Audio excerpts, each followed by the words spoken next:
So if the mill rate remained the same, the total number of dollars raised by that consistent rate would still increase about 3.8%. Oh, okay. How much money is that? Mr. Mayor, Alderman Padugula, the rough number on that is around $1 million. It's 990,000 and change, so roughly $1 million.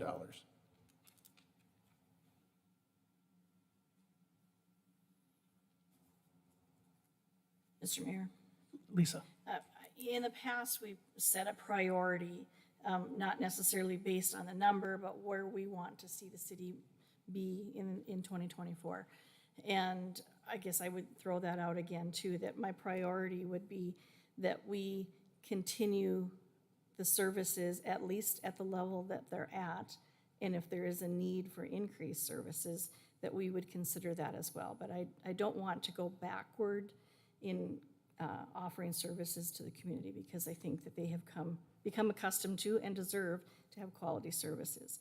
And with that, we realize that some of those costs increase. And so when we're looking at it, we have to know what the dollar amount is and then determine how much comfort we have in increasing our budget to cover those services. Steve? I wanted to echo what Lisa said. I mean, I have my priorities. I think everyone up here has their priorities. But two more general comments. First of all, I think in the past we've been overly focused on the mill levy. That's what certain groups of people complain about. Other groups of people don't own property, aren't as affected by that, renters in particular. So I think we need to look at the whole picture of city revenues and expenses. I mean, our staff, I think, is very frugal, but we need to look at the whole picture of revenues, which is not just property taxes, it's also sales taxes, it's also fees we charge for our services, which historically have not kept pace with our cost of delivering. Second, those services, which people expect, like Lisa says. The second comment I'd make is that, we're still in a somewhat inflationary economic environment, and I know it strains everybody, including us, but I think it's important that the city not, in a sense, be blamed or take too much responsibility for that. Our costs are going up too. To expect us to not raise our fees and taxes when everything else is going up, it doesn't seem right to me. We get charged more for supplies, we get charged more for equipment, we get charged more for services, we have to pay our staff more to be competitive. So to expect our taxes or whatever to go up 3% when inflation's going up 8%, that doesn't make sense in the long run. And historically, what we've seen here is we've done our very best to keep the mill levy low. That's been the mantra here for years and years. And then all of a sudden, things start collapsing. Literally, streets start collapsing. Employees start leaving. It costs a lot to replace them and train them. We play this catch-up game periodically. We try to be good, if you will. We try to be responsive to citizens' complaints, but in the end, it catches up with you. I think you really have to be responsible fiscally and charge what things cost you. And it's going up for us too. So I just wanted to make those two comments. One more comment, I guess, actually, I wanted to thank you, Mr. Mayor, for inviting city staff to sit up here with us. I think this fits in much more with the collegial and collaborative model of governance that I have, and I think shows them due respect if they sit here and participate in the discussion as peers, essentially. Although the decisions are on us, I certainly value their expertise, and I appreciate them being here at the table, literally. That's a symbolic and important thing for me. Thank you, Steve. Scott? Alderman Padugula brought up a great point. So Dave, you mentioned kind of the mill levy values. How are we doing on sales tax pace compared to last year's and compared to projections? Mr. Mayor, Alderman Burlingame, 2022, the sales tax collections were up. Year to date, now in 2023, we are about flat over this period last year. So it started out, the first 3 months were very strong, and the month of April's collections were one of the worst months we've seen in the last 5 years. So still a lot of volatility with sales tax, and projecting those numbers out to the end of the 2024 budget cycle is it's an educated guess, we'll put it that way. Do you have any idea of why it fell off so much in April? I mean, I should remember this, but short-term memory, I guess. Mr. Mayor, Alderman Burlingame, there's a lag time between the time it's collected and the time that we get paid for it. So the April collections, we get paid in May. It was probably actually sales related to March. So some of that could have been weather related. There could have been a number of factors that came into play there, or it could be a signal of economic circumstances in the area. So we'll have to keep watching that to see if that becomes a trend or if it was somewhat of an anomaly. Thank you. Mark? Thank you, Mr. Mayor. I think going back to what the finance director said about the mill rate and the dollars, I guess I think it's important to look at the dollars because that's what the citizens see on their tax bill. That's what we're dealing with. The mill rate is sort of a construct that that's used, but people look at what they're writing the check for. But also in light of some of the comments that have been made with regard to expenses and what we need to do, I guess my thought would be that if we start with keeping the mill rate flat, which will in fact generate additional dollars that will help with some of these expenses, I think is a reasonable place to start with direction to staff. I think we also need to bear in mind that we will have if we accept the pay plan adjustments that are forthcoming, we will have a significant increase in hanging on to the employees that we have and paying them at market rates. So I think that's important for us to do, and we're going to need some funding to be able to do that as what to me would be a top priority for the folks that we already have. Carrie? So I think there seems to be consensus, city services remain exactly, how they are, whatever that costs, right? So then I guess now knowing what we know from the budget presentations and what the departments are looking for, prioritizing, if, there is money, you know what I mean? If we're willing to have a budget that's more than just the services, what are the priorities there? Like you said, like the pay increase, we've had, engineering talk about more money into infrastructure, repair, that kind of stuff, right? Like, I think, not a wish list, because, hopefully we will have some room to fund some of that, but, I mean, I guess, Mark, do we want to start with the proposed changes to the employee pay and benefits? Is that an accurate? Well, that isn't, that isn't actually what I was referring to. Oh. I was referring to what I think is going to come from the survey and what will be required to make as a market adjustment. Oh, I thought I was talking about your ad hoc committee memo. No, to clarify. Okay. I mean, that's a whole separate animal.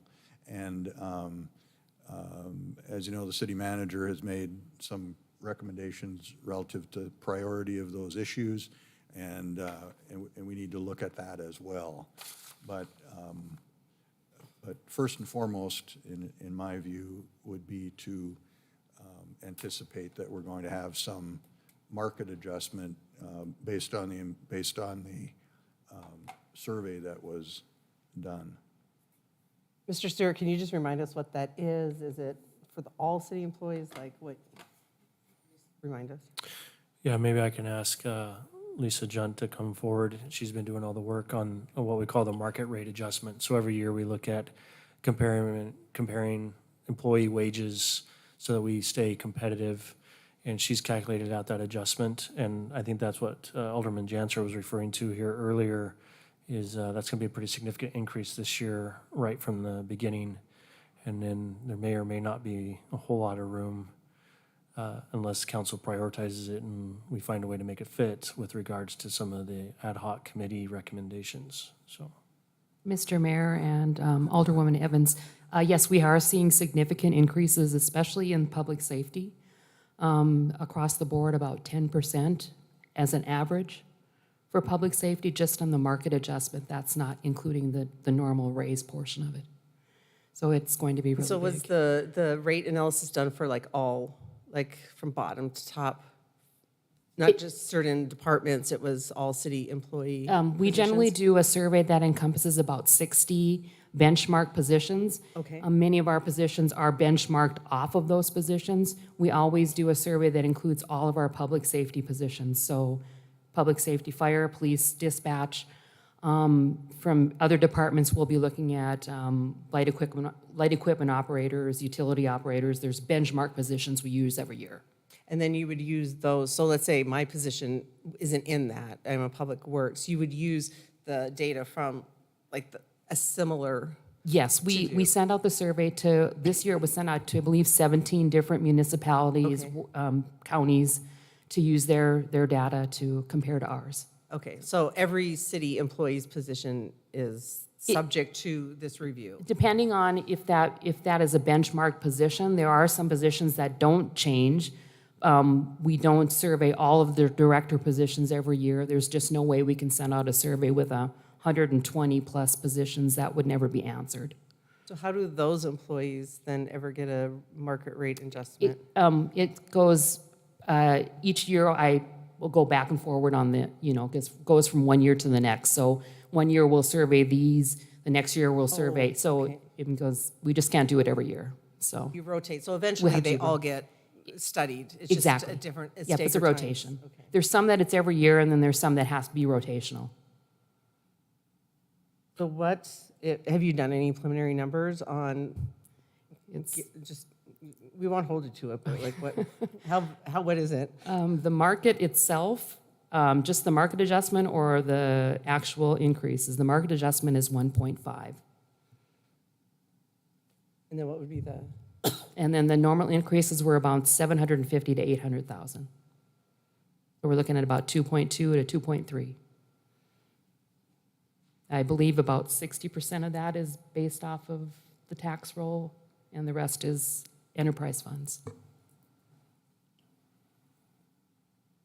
So do we have anything budgeted for that normally, Dave? Like, are if we wanted to do the 2.2 million, let's just say that, it would have to be entirely newfound money? Mr. Mayor, Alderwoman Evans, to some extent, some of it would have to be new money or use of reserves or other cuts in the budget.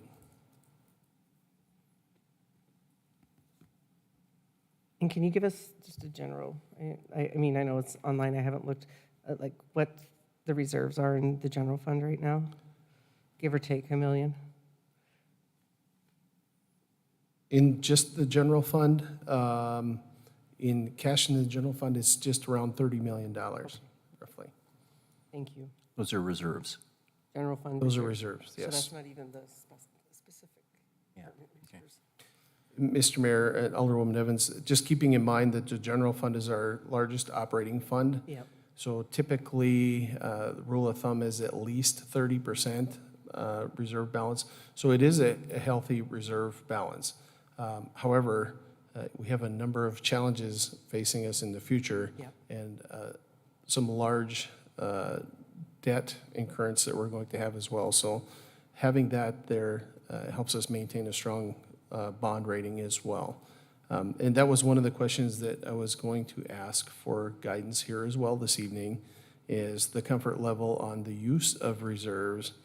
We have done that in the last few years to help balance the budget. And typically, we've used the prior year's unspent dollars and allowed the use of those reserves to balance the upcoming budget. So we're kind of leapfrogging 1 year every year. And we've done that for a few years with some success. However, in 2022, we didn't have any unspent money in the general fund, so that reserve balance that we were using to backfill the budget is now gone. We would have to go to the savings account to be able to use those reserves to backfill the budget.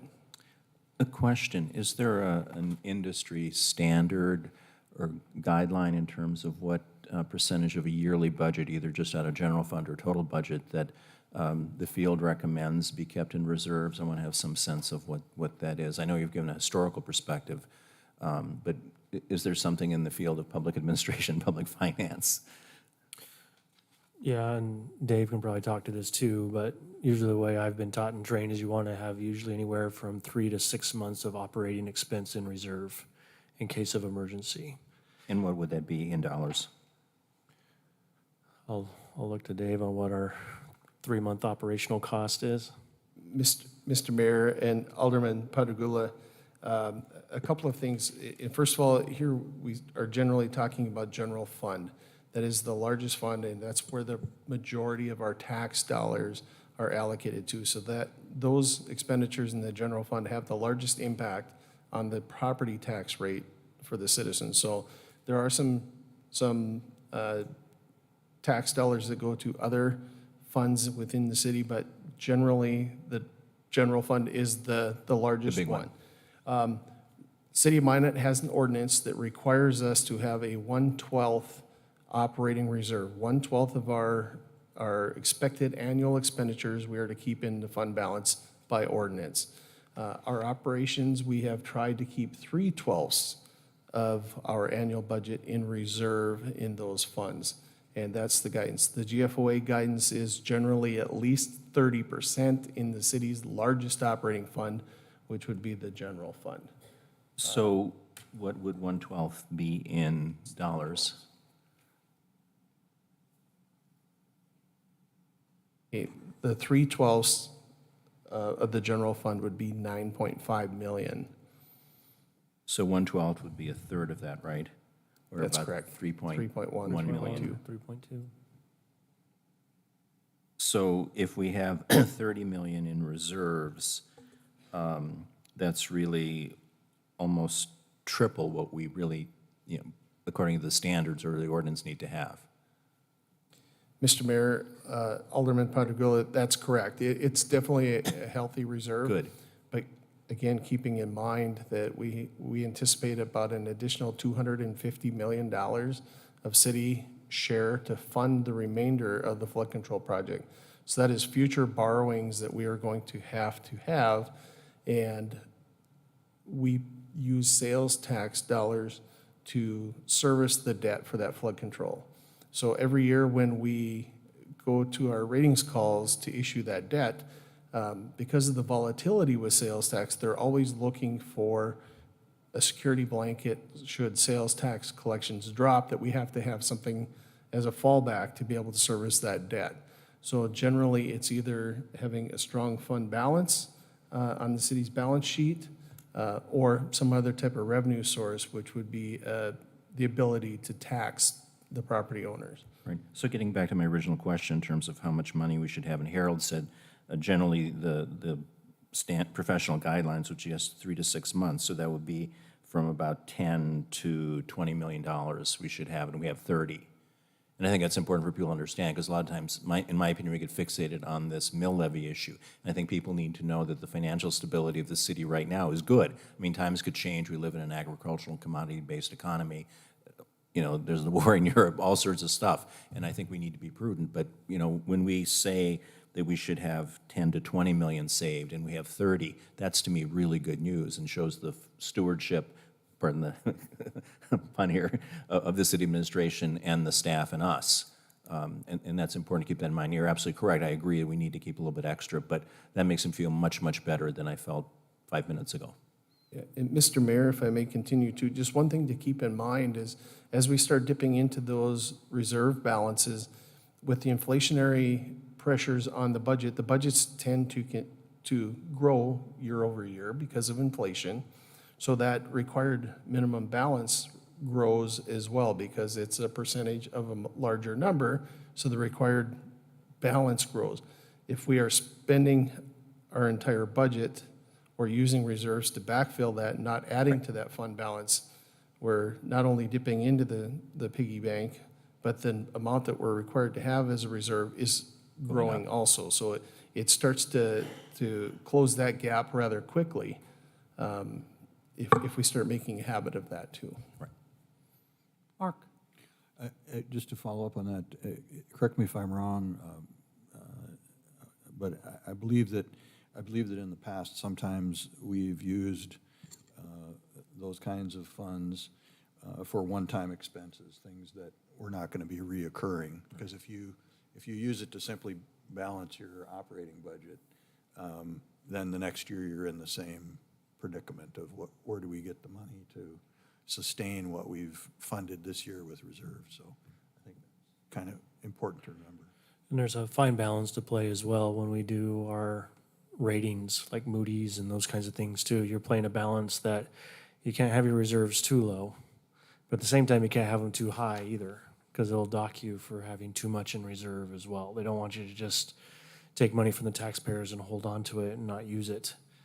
So I agree with what Dave is talking about, that it's a complicated formula. We are in a good, strong financial position. I also agree with Alderman Janser that you might be able to go, 2 or 3 years, maybe dipping into reserves a little bit to help with operational costs, but that should be very temporary and not a long-term solution. Typically, you only want to use those reserves for one-time expenses, not continuing to sustain ongoing costs and expenses. We need to balance our budget to meet that with the revenues that we can count on coming in. Quick question for Dave. So last year, how much did we take out of reserves to balance the budget? Mr. Mayor, Alderwoman Olson, I believe it was about 2.9 million. Okay, thank you. And I'll just follow up on that. That's kind of what I was thinking, that, about 10% of the reserves that we have now, would be approximately $3 million. It'd be approximately 3 mills, if I'm understanding that correctly. So, I think that that's a good spot to maybe consider, that 10% of our reserves could be used to either make some one-time purchases or do some balancing in there, and it would still keep our reserve level healthy enough, but it could help us kind of not hit the pocketbooks of our taxpayers. Scott? Mr. Lakefield, when you talk about obviously one-time expenses, and I agree that when you have one-time money, it's a nice time to do one-time expenses. In our current year budget, is there a significant number of one-time expenses that are not going to be rolled over to next year? Mr. Mayor, Alderman Burlingame, off the top of my head, for the 2023 budget, I don't think we have very many big-ticket items. One of the items I can recall right off the top of my head is we had budgeted for year 1 of 2 for the salt sand storage building out at Public Works, so we would anticipate that year 2 would be coming up here in 2024. There were some items that were included in the 2023 budget. For example, the transit center that we're looking at, but that is funded primarily from state and federal dollars. So our portion of that was relatively minor in the big scheme of things. So I don't think we had a ton of really large ticket items. In prior years, we have had a number of them. This building that we're in today, some of that was funded with fund balance or fund reserves. I think there was some in the City Hall retaining wall project that was used. We've purchased some large ticket equipment items. So hopefully we don't have a ton of those coming up in the next year, but I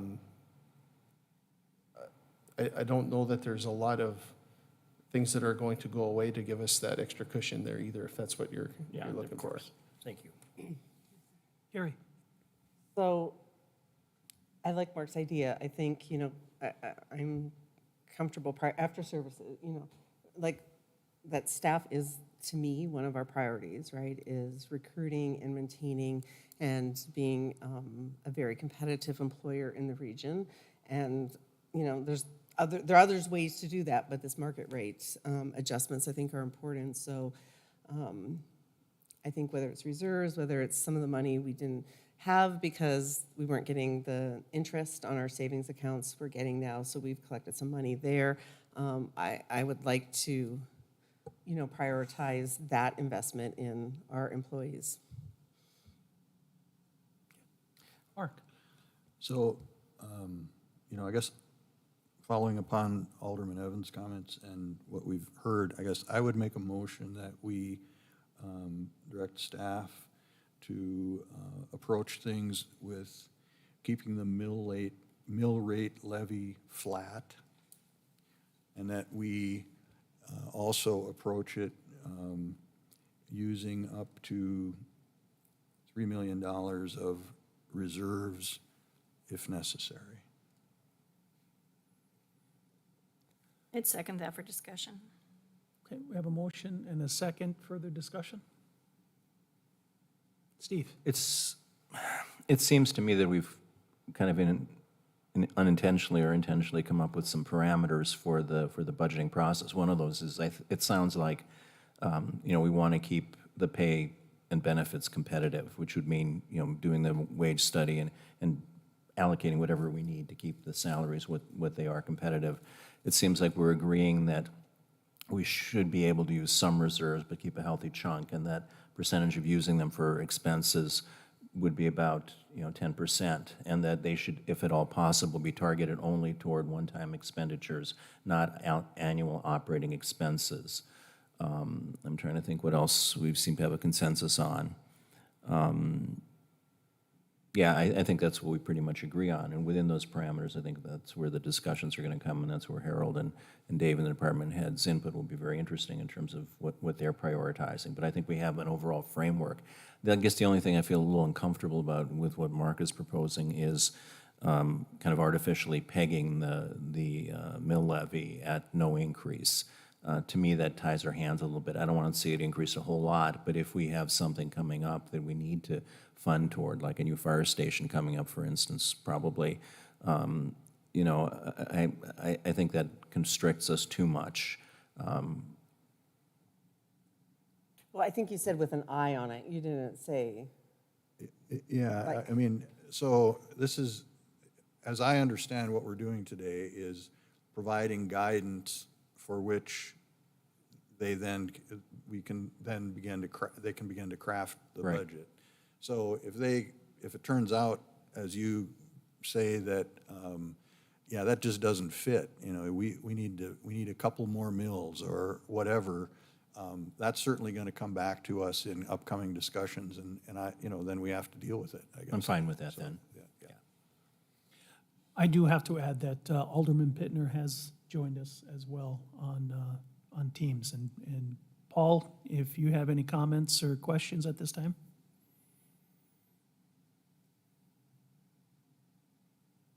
Okay, Mr. Mayor? yes. So I would be in agreement with a lot of the comments that have been made. I think our employees are our greatest asset, and we need to do something for them to, to retain the good employees that we have and to encourage new people to come to work for the city of Minot.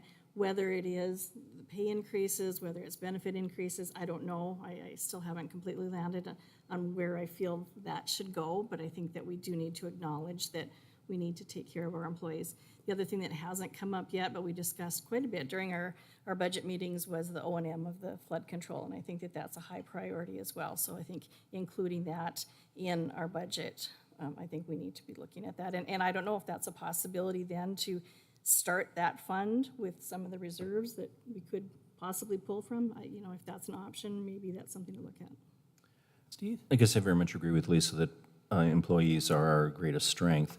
The only thing I want to comment on, I don't believe this at all, but I occasionally hear from people in the communities that public employees are on kind of a gravy train, whether in Minot or the state or nationally. And I think in particular nationally, there's a lot of anti-union sentiment which gets carried on and expressed toward public employees, particularly teacher unions. So, when we talk about that, I think it's important that we educate the public as to what that means in terms of staff turnover. I think our former city manager did an excellent job, along with Lisa, showing us how expensive that is. If you keep losing people, how expensive it is to replace them. But I think the other thing to keep pointing out, and perhaps the Public Information Office can do that, is to talk about, just to furnish the public accurate comparisons between the public and the private sector. Again, having been a civil servant for 9 years, it's not a gravy train, believe me. But a significant number of people seem to think that, and I think they need to have some facts, and we need to be able to defend the salaries we provide. They say, well, if you survey just public employees, of course our salaries are going to be low because every public employee wants more money, and I think we have to provide the comparison between the public and the private sectors. So I guess I've just asked for more information to be put out there, and the ramifications of losing staff and the increased productivity and better citizen service can come with a stable staff base. Thank If I may, Mr. Mayor, I would just say, if it truly was a gravy train, we'd have a line out the door, people applying for these jobs, and that's not what's happening. So I don't think the gravy train is there. I don't either, but I think people need to hear that clearly. Carrie?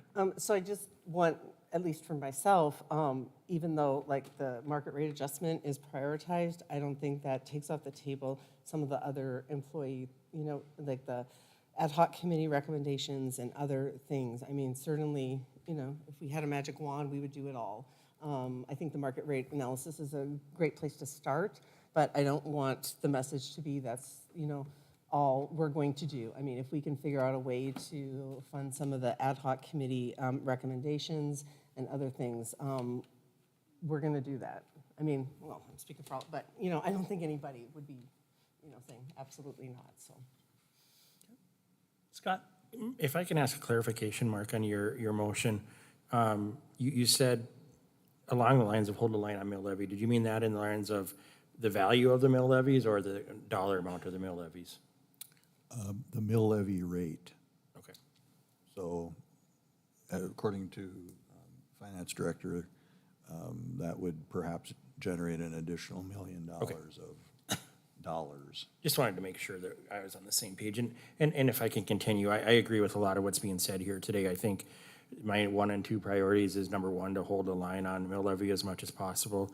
And number 2 is to enhance the employees' work package as much as possible. Because the only thing, the gravy train not being, with people not being on it, if you want to talk about a waste or bad use of public dollars, is by trying to save a little bit there and creating turnover that ends up costing us significantly more. And, in almost every area, but especially in highly skilled areas, it's a bad way to go, I think. So anything that we can do to enhance the package for and the work conditions for current employees, I think that's got to be the number 2 priority beyond that. And, yeah. Michaela, could you read the motion as you understand it to be? The motion from Alderman Janser was to direct staff to keep mill rate flat, but using up to $3 million in reserves if necessary. Isn't there more to it? Didn't you have more? Or was that it? I thought there was more. That was it so far. There's more to come, but that was a start. Right, because we're going to have to give more direction. Like that's. Yeah, because. Oh, okay. I just want to make sure we're not like. I think, this is a place to start. Yep. I think we do have to go to what Lisa talked about and deal with the O&M for flood control Yep. because Lord knows that isn't going to go away. And so there, there's more pieces. And then as you were saying, looking at some of the priority things from the ad hoc committee is another piece. So, yeah. This is just one step on the path. And then pay equity, maintaining that. But okay, so I guess we can deal with that motion and then move on to additional motions if we need, right? Yeah, okay. Let's call it roll. Janser, Yes. Olson, Yes. Pittner, Quadrigula, Yes. Ross, Yes. Burlingame, Yes. Evans. Yes. So I guess now, Mark, okay, so that's the starting point. Now, I mean, thinking about the direction the department heads and city manager needs, I think Harold, I'm getting the sense there's a bit more direction needed than that, right?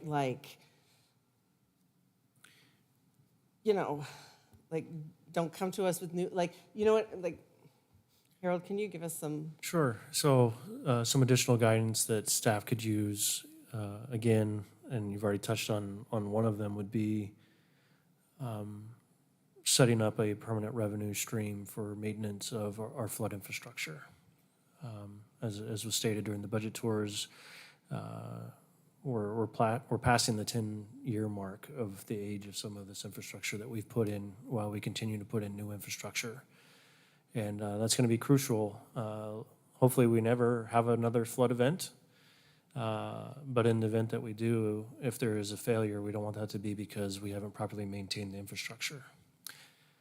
And then staff could use further direction as far as what organizational needs are the highest priority. We're not gonna have enough money to meet all of the needs, so what are the highest priorities? The last couple of years, we've spent quite a bit of time and attention and investment into adding new positions.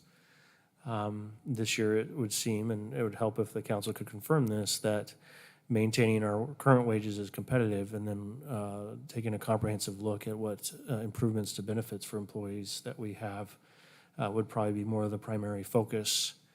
I would also ask if this direction of no additional positions, if that's the will of the council, does that hold to the general fund, or do we have some latitude in the enterprise funds that if we have ability to afford new positions there where needed, can staff look at potentially adding positions there? I would also ask council for some direction on future needs.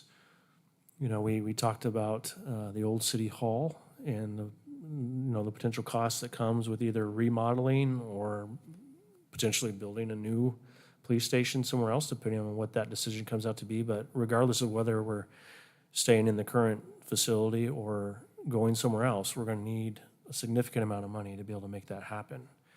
And so beginning to put some money away towards that, I think, would behoove us. And then as well as some direction from council with regards to investment into infrastructure. You know, we've had multiple years of presentations and data gathering with regards to maintenance of city streets. We also have a big looming project with regards to replacing cast iron pipes within our system.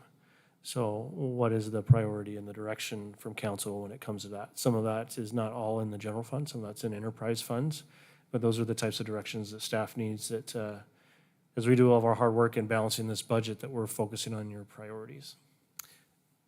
Two comments I'd like to make sure the public is aware of the magnitude of the things we're talking about. The first is upgrading our infrastructure. I asked the city engineer for some concrete numbers about this, and the numbers I got, if I remember correctly, are over $600 million to replace water pipes, sewer pipes, storm sewer pipes, those lead service water service delivery pipes that the federal government is mandating us to do, and I think somehow need to be replaced. We're talking about over $600 million that we're facing in infrastructure. And I think it's very important the public understands that. The other thing is the maintenance and operations of the flood works. During our budget tours, which unfortunately no members of the public attended, some very disturbing information came out from my point of view. Now, I want to make sure I get this right. The Army Corps of Engineers has advised us that the proposed segment of the flood works, the one short segment called the Maple Street Diversion, which is maybe a mile long or so, is going to cost $3.2 million a year to operate and maintain. Is that correct? I'd look to Dan to confirm that number, but I believe that's in the ballpark. We believe that, maybe with some better efficiency, that maybe we can do it cheaper than that. But it's going to be a substantial amount of money every year that we don't currently have built into the budget. So for 1 mile of this 15, 20 mile project in Minot, we're talking about spending over $3 million a year to maintain it and make sure it works if another flood event comes. That's something I don't think most people are aware of, and they need to be aware of that. So, the operation and maintenance of flood control, along with other services, really cost an inordinate amount of money, and people need to be aware of that. It's not that we're, wanting to raise taxes because we like it. It's because we need to keep these things operational or our city may flood. That $3 million maintenance tag was just amazing to me. Another example of how much money it costs is that we had an $8,000 increase in our monthly electric bill just to operate one of the pumping stations, and we have several of them. We needed to test the pumps to make sure they worked, and that cost us $8,000 more in terms of our electric bill. So those are the costs we can't just write off. We have to pay them. Otherwise, the system doesn't work. Correct. And not only do we not want the infrastructure to fail, but should we ever have a flood event in the future, we do want the partnership and the support of the Army Corps of Engineers to come help us. And if they've put the time and energy investment in helping us build this infrastructure and we don't maintain it properly, they won't be here to help us when we need them. Exactly. Thank you. Gary? So, not having to prioritize, but one of the things, and I think we put it on the back burner that you, Harold, mentioned in your presentation last year, the year before, was sort of the observation of the adversity of, North Dakota to want to bond out things. So we spread out the long-term projects like this over generations. So it's not just those of us who are currently alive. And I don't think it's ever really been fully explored, for some of these projects, right? Like flood control, certainly, yes, we're going to benefit from it, but it's going to, it's going to be our, kids and grandkids and great-grandkids that are having that, but we've paid for the cost of it. So I'm wondering if we, want to really, give Harold some serious direction to explore that more and provide a presentation to us on what I think is a much more equitable way of paying for things like infrastructure and maintenance of huge projects like this. I agree, that's a good point, but I'd also caution the council that, and I've said this a few times before, that to me it's kind of staggering and awesome that a community like Minot can take on all the work and commitment that you have and continue to maintain its vitality and viability. Most communities trying to take on a project like NAS or flood mitigation, that would be a staggering project that almost no community could do, let alone take both of them on at the same time. But with that being said, if you look at your bonding capacity as being kind of like your credit card in layman's terms, I don't want to belittle the concept, but try and put it in layman's terms where everyone can understand. Or house mortgage. Yeah, or a mortgage. There's only so much debt that you can take on, right? And we're going to need to commit a lot of that towards flood mitigation here in the future. I think it's great that we're able to meet in this facility today and have this quality of a building to meet in and then be able to do it without putting any debt on the future generations. I mean, I think that's commendable. But again, to Alderwoman Evans's point, most communities will spread that cost out over the generations that will use it. And I think that's a valid point. But at the same time, I also know with the rising costs that we're seeing and projects coming in higher than originally estimated and those kinds of things, I think a good portion of our bonding capacity is going to have to be used for flood control. So we're going to have to balance that. Mark? So getting back to the topic of O&M for flood control, I think we have to make that a priority. We're at a point where it is become a large enough commitment that the city has made that we need to figure out a way to fund it. And when we had the presentation out of Public Works, I think two options were suggested, and there was sort of some batting back and forth advantages of one versus the other. I don't know if we can pick the specific methodology today, but I think our direction to staff should be that we plan on, regardless of methodology, that we plan on having a funding source for flood control O&M as part of the '24 budget. I'd make that motion. I would second it. Motion and a second. Further discussion. Yeah. I wanted to thank Mark for bringing that up and particularly to the public's attention in this meeting with more of them here in the media. I also point out that other communities are trying to solve this in a creative fashion. Grand Forks, I think, has recently adopted a small sales tax increase just for infrastructure. There are fees people tack on to utility bills, things like that. But you're right, we have to have an assured and reasonably assured and regular source of funding for that. The other part of it, is outside of our control. But I think when it comes to working with the legislature, I certainly don't want to say anything critical or to bite the hand that feeds us. But it's a national issue, but it's certainly a statewide issue. I mean, the east side of the state has more of this infrastructure. We have more of it now. The state is sitting with over $9 billion just in one bucket of money. And as much as the legislators might want to gratify their constituents, I think we need to work with them in a partnership to have statewide funding for this kind of thing. I don't think that the citizens of Minot can afford it on their own. It benefits the entire basin not just the county, but the entire basin. It benefits the state. It benefits the nation if Minot is incapacitated because of floodwaters. National defense suffers. So I think some sharing of responsibilities is necessary here, and I think we need to bring that up to the legislature when it next meets and in our discussions with them beforehand. They have an enormous amount of money in their coffers, and I think it's only reasonable that we all share in that a little bit. We share in the pain, we share in the benefits. And again, to put it all on the shoulders of the Minot taxpayers, I think is not, or water users, is not realistic, not fair. So Mark, is it your thought with the motion that, like, I mean, it's a plan for the O&M, right? And maybe some initial funding for it, Right. right? But not like the whole Yeah, kit and so, caboodle. you know, I think we talked about the possibility of a set rate per month on utility bills as one option. We talked about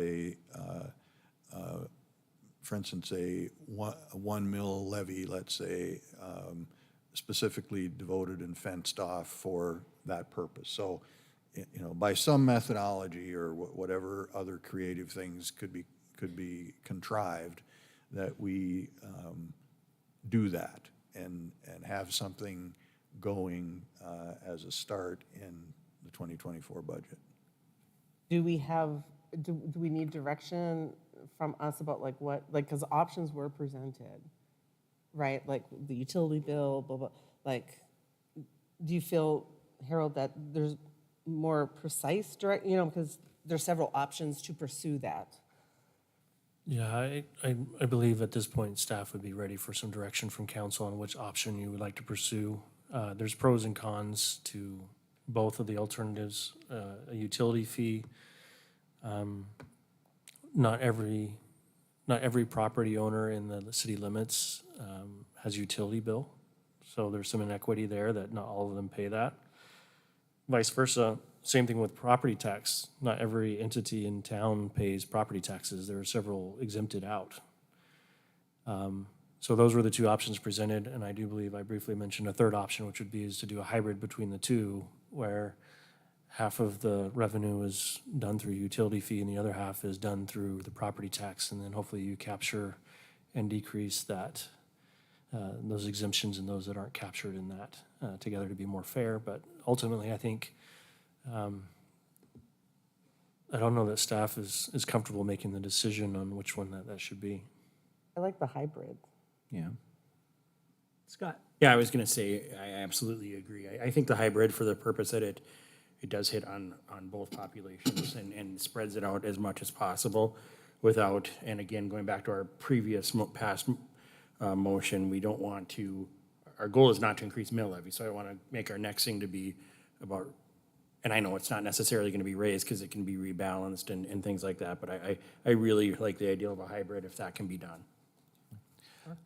I would actually amend, or I'd change my motion to use the hybrid approach, or recommend the hybrid approach if the second would agree. Very much so. The only thing I would ask is that a report outlining a justification of that be put on the next agenda so the public has a chance to see it. I think it's an important enough issue where it needs to be publicized, and there should be, you know, free access to anyone to comment on it and whatever. Michaela, can you? Mr. Mayor, if I may, I just want to point out that there are some challenges with adding this fee to utility accounts. For example, how do we handle delinquent accounts that aren't able to be collected? And who's responsible for that? There's a lot of properties in town where it is the tenant that pays the utility account, not the property owner. So typically our process is today that we try to collect from the tenant if there's a delinquent account. So there's some challenges associated. But if it's hybrid, the apartment dweller, if we did their property taxes, if we did apartment property taxes, not utility bills, it's still gonna be the owner of that property who then is having to pay, not the tenant. Like if that's like the plan, right? If the hybrid is, you know, for apartment dwellers, we know that, you know, the tenant could be paying utilities, and that's not the, you know, those wouldn't be the ones we would be on the utility bill. It would be, I would imagine, owner occupied mostly, right? places, Harold, that we're thinking of? Well, the utility bill would go, it'd be a fee on anyone that pays a utility bill. So if the tenants are paying a utility bill, they would be paying that fee. And then the property owner would be subject to the property taxes. To Dave's point, I mean, yeah, delinquent bills are always going to be a challenge and an issue. But to a certain extent, it's almost a sunk cost and a cost of doing business. And I guess that would, if it gets to a point that it gets written off as bad debt, then it gets written off as bad debt. But hopefully, not completely relying on the utility fee to do that, you help compensate for a little bit of that on the property tax side. A very rough idea of the kind of increase we might be talking about just on the utility bill side. Well, it'll be split in a 50-50, so Dan, if you want to I come think, up. Dan had some He had numbers a in his breakdown between what presentation. it would be on a utility fee versus what it would be on a mill levy increase. And we want the precise, specific numbers. Mr. Mayor, members of the council, what I had proposed is if you're looking at doing a fee on the utility bills, I put together some numbers based on about 13,800 utility bills that go out.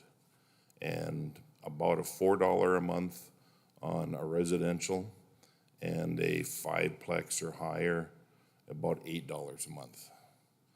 Now, again, those can change. They're subject to change to be more or less.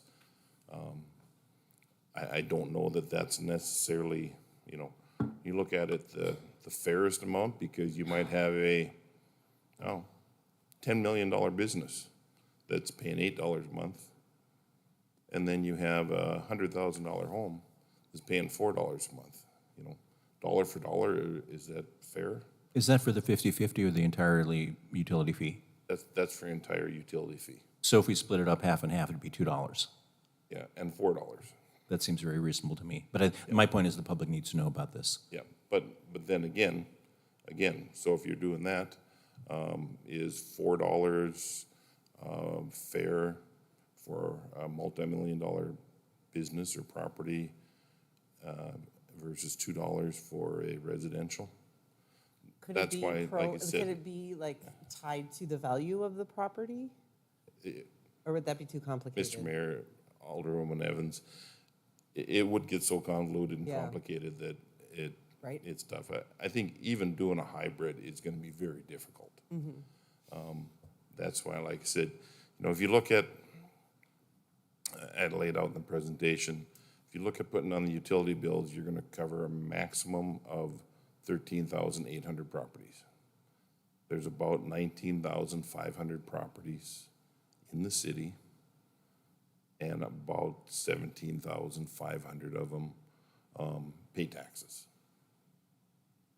So that's why I felt, the fairest way was to levy a mill, 1, 2, or 3 mills. 3 mills is what I proposed, because then it's based on the value. And it's cross-board. And actually, if you look at the mill levy side of it, it's cheaper for a resident versus putting it on the taxes. It's, I don't recall the numbers, but it's yeah, it would be- $48 a year versus about $31 a year, if you look at a $100,000 property. Right. So, I mean, so that way is much more equitable now that we're talking through this, right? Like that, if Steve owns a $2 million house, you're paying your portion if I'm a $50,000 house or a trailer, right? That I'm not, paying the same $4 that Steve is paying. that's correct. That's how I was looking at it. Like I said, to try and make it as fair and equitable as it could, based on the property value versus putting it on a utility fee. Like I What said, is the downside to just doing property? Either of you, do you have, versus the hybrid? The downside, again, on doing just property taxes with a mill levy is you have a significant portion of your community that is tax exempt, that don't pay it, but they pay utility bills. So again, the hybrid would be a balance of that. So to Dan's point about if you have someone that runs a multi-million-dollar business and they're only paying $8 on the utility fee side, they're probably gonna be paying both the utility fee and the property tax. So, well, they may only be paying, let's say if we cut it in half, $2 and $4, they'll pay $4 monthly on the utility fee, and they'll pay however many hundreds of dollars on their property tax with that, versus if you do straight property tax, those that are exempt won't be contributing, but they still use our services and are protected by the flood protection. So the hybrid would be like for each individual, so I would, it's not either or, right? So I would be both having a little bit on my utility bill and then Correct. on, okay, so it's not, you know, Correct. pick one or, It's not all one or the other, yeah. okay, I still stick with my hybrid likeness. Mr. Mayor, if I may just weigh in a little bit of this too, is keeping in mind that we will have to administer this too. So my preference would be not to do the hybrid model, that we fund it out of its own fund, either through a mill levy, sales tax, some type of funding source, just for the administration side of things. Keeping in mind that a lot of these, or a number of these, and I don't know the exact number of the exempt properties, are going to be government-owned properties as well. So schools, college, city properties, those types of things too. So we've acquired a number of properties in the last couple of years with flood control, and those exempt properties, we don't pay property tax on that, but we don't have utility counts on them either. So a number of those exempt properties, we aren't going to capture either way. So because of the ease of administration, I would much rather have it based either sales tax funded or a mill levy funded. And we can figure that out in the math. I just think it would be a lot easier to administer. Steve? So it sounds like maybe we should have some more facts in a kind of a presentation of pros and cons before we adopt a resolution. Had that though, Miss- in Dan's Mr. presentation. But Mr. again- May, if I could interject again, my preference, and I don't want to lead the conversation here, but my preference would be to have the direction that that is the priority, that we establish the flood control maintenance fund, and then Harold and I and the other department heads can work on what we think is the best method to fund that, both from the ability to raise the dollars as well as to administer that long term, and we can come back with a recommendation. So I think the direction we need is that is the priority, that we need to establish that, and then we can work through the mechanism and how to fund it. I'm okay with that as long as I do not want like this, the dog wagging the tail of what's easy for city staff to administer. Like I want what's most equitable for the residents of Minot. Like if we need to add another half position to administer this or whatever, but like I don't want that to be like the primary, like, no, we can't do, you know, and then have our lower income and moderate income people overly burdened, you know, with the method we choose. Mr. Mayor, Alderwoman Evans, I think with the legislative session this year, the state expanded the homestead credit, which would offer some property tax relief for those most disadvantaged taxpayers. So I think Those this folks is where aren't this, in homes, they're renting if they're lucky, you know what I mean? So it's, you know, it's gonna benefit the middle class, but the lower income and moderate incomes aren't the homeowners in our community. Mark? Thank you, Mr. Mayor. So I guess the concern I have is that the first thing that we passed was to keep the mill levy rate flat. And it was not my intention in going with this flood control O&M to necessarily go back on that. And so therefore, I guess I still favor the hybrid solution because it minimizes the level to which the mill levy would be affected. And I guess I just would throw that out there to remind everybody that, you know, and the legislature indeed did provide some relief for property tax this session. However, I think we're going to hear loud and clear that if we eat that up with increases in our mill levy on the local level, we're going to be back to talking about getting rid of property tax again, which is not an easy system to imagine. So I guess I would just ask that we bear that all in mind. Lisa. I have one other comment on it as well. So we're looking to the future with the O&M. There's not an immediate cost that I'm aware of. I mean, we know that we can anticipate that there will be costs, but right now we don't have any costs. I would rather choose one of these and keep it as minimal as possible to just start the fund. We can start it kind of slow because hopefully things aren't, costing us a lot of money in the beginning, and we can kind of continue to evaluate this year after year. So if we could choose one or the other, it would be, and Dan's gonna correct me, it looks like, but I'll let Dan speak and tell me if I'm wrong. Mr. Mayor, Alderwoman Olson, just a little correction. We are incurring some of those costs. They're being absorbed into other departments, our street department, storm sewer department. I remember you saying that now. Approximately $500,000 a year in equipment and labor costs. We also have about a $200,000 repair project that we're doing on the sill for the closure.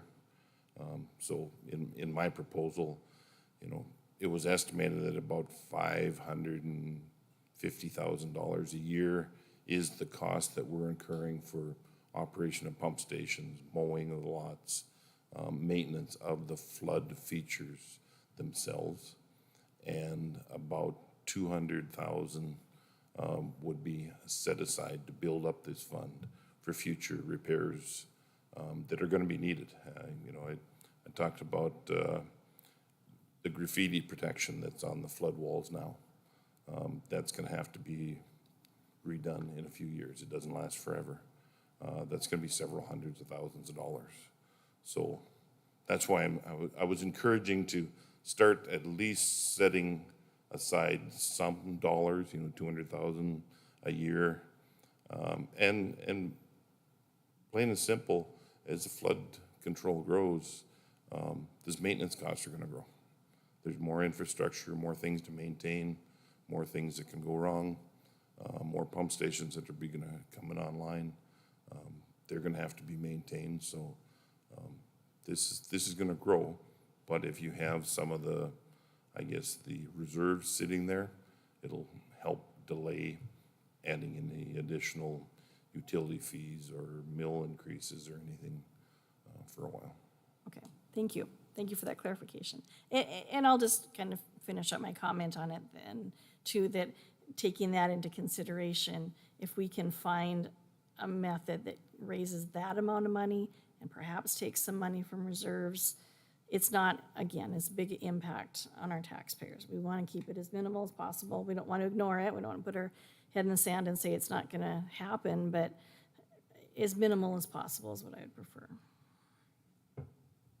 Mark? I'll just say one more thing to Finance Director Lakefield. If this motion passes, even though we are looking at the hybrid method, certainly if you're able to come back and convince us or present a different methodology that has appeal and changes our minds, certainly welcome that. Because if there's a different way and we just haven't got there yet, you mentioned sales tax as maybe some layer in there, and I can certainly see where that might a factor. So I guess I just wanted to add that. Okay, I guess. Go ahead, Sorry. Scott.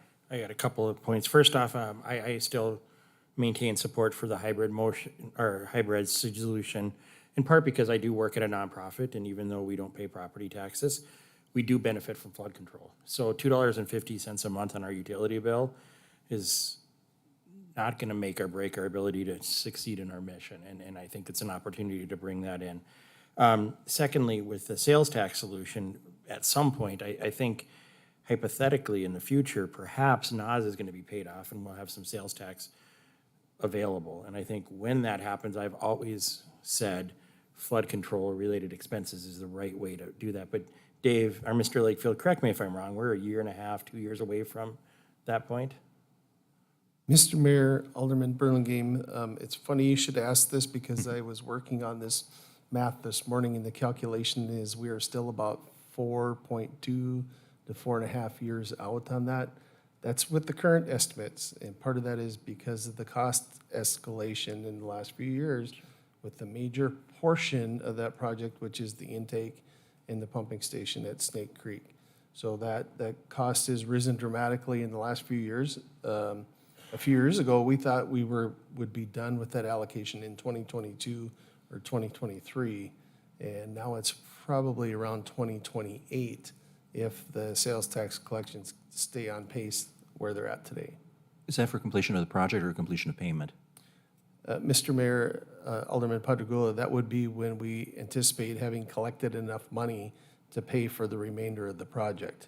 So 2028 is completion of payment. When's the completion of the project, though? I thought that was earlier. Mr. Mayor, Alderman Padrigula, I believe water would be here before that. We'll put it that way. What I thought. Mr. Mayor, Alden Padrigula, they're hoping to have water coming from the lake by the end of 2024. That's what I thought. Thank you. However, it's gonna probably be 2029 before you see the completion of all of the phases of NAS. There's still a second or possibly a third phase of the biota treatment plant that needs to be built. And there's still work, another phase in the Minot water treatment plant that needs to be built. The design on the Minot plant will be done this biennium, but construction won't start until 2025 or the next biennium when funding's allocated for that. So that's probably a 2-year project, so it's probably 2027 till you see all of the, I guess, costs for Minot that we cost share in daylight or 2028, but it's gonna be 2029 before the entire NAS project is done. Thank you. Michaela, could you read it again for us? It's been too long, I can't remember. Right, I know. So the friendly amendment reads, recommend the hybrid approach of using utility fees and property tax as sources for funding flood control on the O&M in the 2024 budget. Harold, does that sound about right for direction, or do we need to tweak that? I think between the motion and the conversation here today, I think staff can work on that, yeah. Okay. Okay, call the roll. Janser, Yes. Olson, Yes. Padrigula, Yes. Ross, Burlingame, Yes. Evans. Yes. Moving on, should we talk about positions? If I may interject, there should be a vote on the main motion as well. That was on the amendment, was my understanding. So that was a vote on the amendment to do the hybrid approach. There should also be a motion, there was a motion out, the original motion should have a vote about directing staff to approach which would be a hybrid item now. Because that is a motion hanging out there. Okay, so I was just assuming that was a friendly amendment since Okay, Alderman I see. Janser and the second agreed? Is Right, that- okay, no, is that that's okay fair. then? Yep, that should be fine. Okay. We can vote again if we need to. Are we on additional positions? Yeah, that's what I was going to bring up, new positions, focus on retention, benefits, and discussion about enterprise funds and new employees. So my thoughts on additional positions for this year, at least, for the past 2 years, we have added positions into the budget, is that I would like to only entertain additional positions that are needed for things like, if we have a new fire station, there's new firefighters, but that are needed because of growth, either of, a service or You know what I'm talking about? Like, what would you call, like, you know, because everybody believes every position is necessary. Some of us don't. No, but, you know, like, so, like, just, you know, having positions brought forth in the budget that are necessary for either a project that's underway or, like, how would you phrase that? Read my lips, no new positions. Just for the sake of being new. But there's gonna be, like, fire's gonna need Right, new right, right. positions. So if we've already approved the budget, that would underlie the request, underlie the need, justify the need. Or if something comes up that's essential in terms of what staff are seeing, like additional bookkeeping for a hybrid model, something like that. Something that's inherent in what we've already approved. That's my understanding. Carrie, are you talking about, like, if there's a gap in service? That type of a necessity? I mean, if a service isn't being delivered and it needs a position to deliver that service, type of a, That kind of thing, right? Not like, yeah, I mean, but see, there's this great, right? Because every position, new position that's brought forward, right? There's a justification for it. You know, so like how do you phrase that for, like, you know, positions like, well, we can't have a new fire station unless we have firefighters to staff it, that kind of thing. We can't have, you know, I'm just making stuff up, a new water treatment plant if we couldn't have people to staff it. Like that kind of correlation between the position and our ability to provide the services we provide. Does that make sense? I think Mark had his. I was going to try to say that I think what we want to direct is, or if I'm hearing what you're saying correctly, is I think what we want to do is say that the emphasis in this next budget is on retaining existing employees and limiting new positions to only mission essential maintenance words. of city services. Mission, I knew somebody would have the phraseology, that's And it. with some latitude for enterprise-funded positions.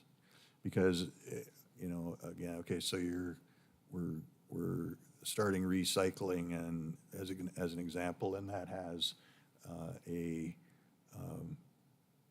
fee that's being charged to fund that, and so consequently, if there was a position needed for that, if it was being funded by that fee in that enterprise fund, certainly we would be willing to consider that as reasonable. So how about this for a motion? Limiting new positions to mission essential positions and those that, and we'll entertain, and those that are funded through an enterprise fund? Second that. is that a motion? I think it is. And I like mission essential, because then it does, we're not saying what mission, you know, everybody, you know, knows what mission, you know, essential is, hopefully within their departments. Is that a second then, Mark? Yeah. Okay, then we'll open for discussion. Go ahead. And just to follow that up, you know, I think what this goes back to is our goal to maintain existing city services, so that we're not necessarily saying add something new, but we're saying make sure that we can accomplish the goal of maintaining the services that we're providing. And I think, you know, Alderman Olds and Alderman Evans, I think we've all kind of spoken to that in one way or another as we discussed this, so that would be my take on it. Scott? A couple of things. First off, I 100% agree. I think that kind of the general direction of this purpose is, let's take care of the people that are here now before we begin to add on other positions, knowing the fact that there are some positions that do need to be added. And I'm going to ask a question like, how many enterprise positions are we talking about here? Like, is there a ideal? Or is there, like, somebody mentioned recycling, for example. How many are we talking about? I don't know that we have an example yet. We haven't gone that far in the budget, but in previous years, for example, we've asked for 3 different heavy equipment operators, and the intent was that they were going to be the staff to help maintain all of our flood infrastructure. and then free up that other staff for the other street department needs, those kinds of things. So, I don't know that we've gotten deep enough to know whether we need more people out at the water treatment plant or the wastewater treatment or those kinds of things where those are specifically enterprise-funded positions. I don't know if we've gotten that far It yet. usually isn't a very large number, right? Like, it's never been in double digits, has it, in a budget year? We had quite a few last couple of years. We added That- oh. 17 positions last year. But were and we they all added- enterprise? No, they weren't all enterprise, No. but I'd say probably about half of them probably were. I'd have to go back and look at the list again, but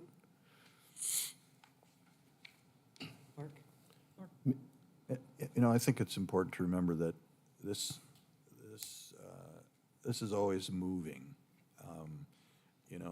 When you're expanding the water treatment plant, you're adding recycling, whatever you're doing, those are always moving. And so I think, 1 year to the next, it's bound to be different. It's not gonna be the same year after year because circumstances change. Any further discussion? If not, call the roll. Evans, Yes. Janser, Yes. Olson. Yes. Padragula, Yes. Ross, Yes. Burlingame. yes. Next on my list are projects and potential set-asides for those projects. Well, I don't think we've discussed, unless that's part of it, the infrastructure stuff, like the roads and, That was next on my list, I think. oh, okay. So, isn't that, listening to you, Oh, you're talking future needs? Yeah, projects? Oh, yeah, okay, I have it written yeah. as future needs. Okay. yeah, that's what I meant, yeah. What are the thoughts of the I council? don't, Go ahead, Harold, do you Carrie. get a sense that we are realistically gonna know the future needs, like in the next 2 months of our future needs? Like, I Well, hesitate if you're to- talking specifically about the old city hall and police station needs, yes, I do believe that you'll be getting a report back probably June, July, August timeframe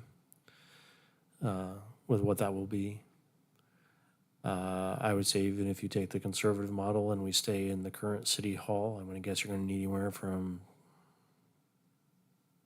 I'm gonna guess, gonna be careful here because I'm gonna be quoted on this number. I'm gonna say probably 20 to 30 million to renovate the current city hall to meet the needs of the police department. The question is whether or not the renovation how long will it meet the needs of the department for? Is that for 15 years, 20 years, 30 years? That information we don't know yet, but that'll come out of the report. But it's, even staying with the current city hall and transitioning that into a police admin building, it's gonna come with a pretty big price tag. So I guess my question is to my 3 colleagues who were on council when the decision was made to build the city hall. What were your thoughts where the money was going to come to do whatever was going to be done with Old City Hall? I mean, was that part of the discussion? No. Oh, Mark, go ahead. No, not much. okay. I think, the circumstance we're in now is, here we are meeting in the new city hall, and we don't know what it would cost to make a new police department habitable over there. So we certainly didn't know it 4 years ago or whenever that decision was made. I think that, the thought was that hopefully the police department could continue to operate out of that facility at that location, and that the amount of renovation required would be manageable or minimal. So I certainly wouldn't have picked a number that, like what Harold just quoted, but by the same token, he may be absolutely right. The point is, we just don't know. And until we get that report and have some information, it's going to be very difficult. I guess if we want to try, there's a number of these things that are looming out there that we don't have exact numbers for, and we don't have a funding source for. Whether it's lead pipe replacement, you know, and you know, with the kind of money that's being talked about for some of these things, I have to believe that if a whole bunch of municipalities are in the same boat that we're in, there's gonna have to be some other solution from, if the feds are mandating this stuff, they're gonna have to come up with some funding source, or the state will have to come up with some funding source, because it's just simply not manageable. And so, you know, I think those things we have to kind of maybe be aware of, but push back or push aside a little bit for this coming budget discussion. And but the police department facility is certainly one that is going to be upon us, and you know, in a few months we'll have a number. And so then thinking about what could be a funding source, or how, you know, how do we work with that, is certainly appropriate. I don't have an answer for that.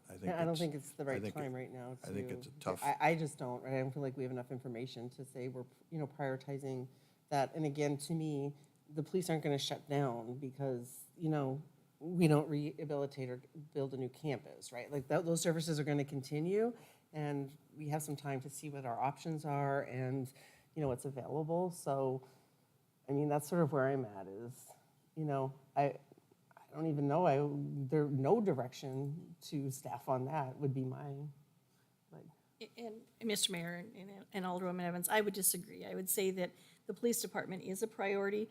We don't have the answers in how it's going to look, but I think that their department is, the building itself is undersized. We've been told that for years. It is a mission essential building for our community. And so however it is that we need to address it, I think it's a high priority to address.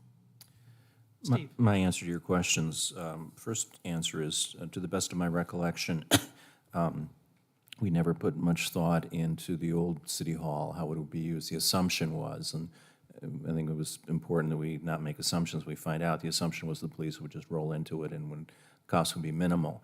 I think where the council was focused on was taking advantage of the $75 million that the federal government was giving us and getting an adequate workspace for the people who were then in City Hall, and using that money so it didn't go away.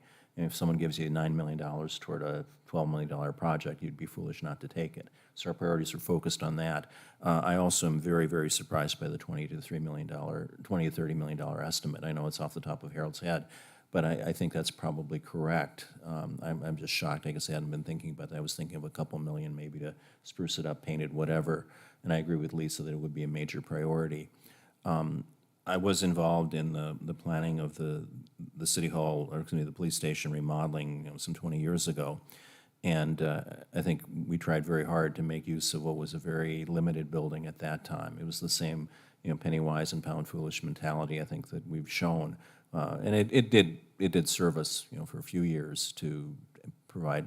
I mean, it really helped things, but there's limited life in that complex. Yeah, I guess we've just not been the greatest at thinking ahead and being honest with ourselves and with the taxpayers in terms of what real costs are going to be, and that's been changing. But yeah, we never really thought about that much, to answer your question, Carrie. But then you went ahead, but in the same token, you went ahead and did the retaining wall around this building that you may thought have a long life expectancy. Well, we were also told that it could collapse and could injure people and destroy police cars and jeopardize the auditorium, which we also placed a great deal of money into. I think in retrospect, we probably should have looked more seriously at former Alderman Walski's suggestion that we look at some sort of natural terracing, which probably would have been cheaper, but we were so far into the planning process at that point that that suggestion came too late. Again, a question of vision and foresight. We kind of seized on repairing the walls quickly and just to preserve safety and preserve the value of whatever would be there, regardless of what the functions of that building would be. Mr. Mayor? If I could just add to that, and maybe, I have a slightly different remembrance of that. As I remember, there were multiple engineering studies related to what needed to be done there. And the conclusion was that planting native grass wasn't going to solve the problem or That's true. You're right. endure. I stand corrected. Secondly, there was never any thought that the building would be disused or would not function as a useful city asset in some capacity. Where we stopped was trying to, we did not get into trying to figure out what upgrades would need to be made or what changes would need to be made. But I think in going forward with the retaining wall project, the assumption was that that building is going to be city property and it's going to be used for some good purpose, whether it's the police station in the future or whether it's something else. This is where we have some options and have the ability to be creative a little bit and try and figure some of this stuff out once we have information that, gives us the insights that we need.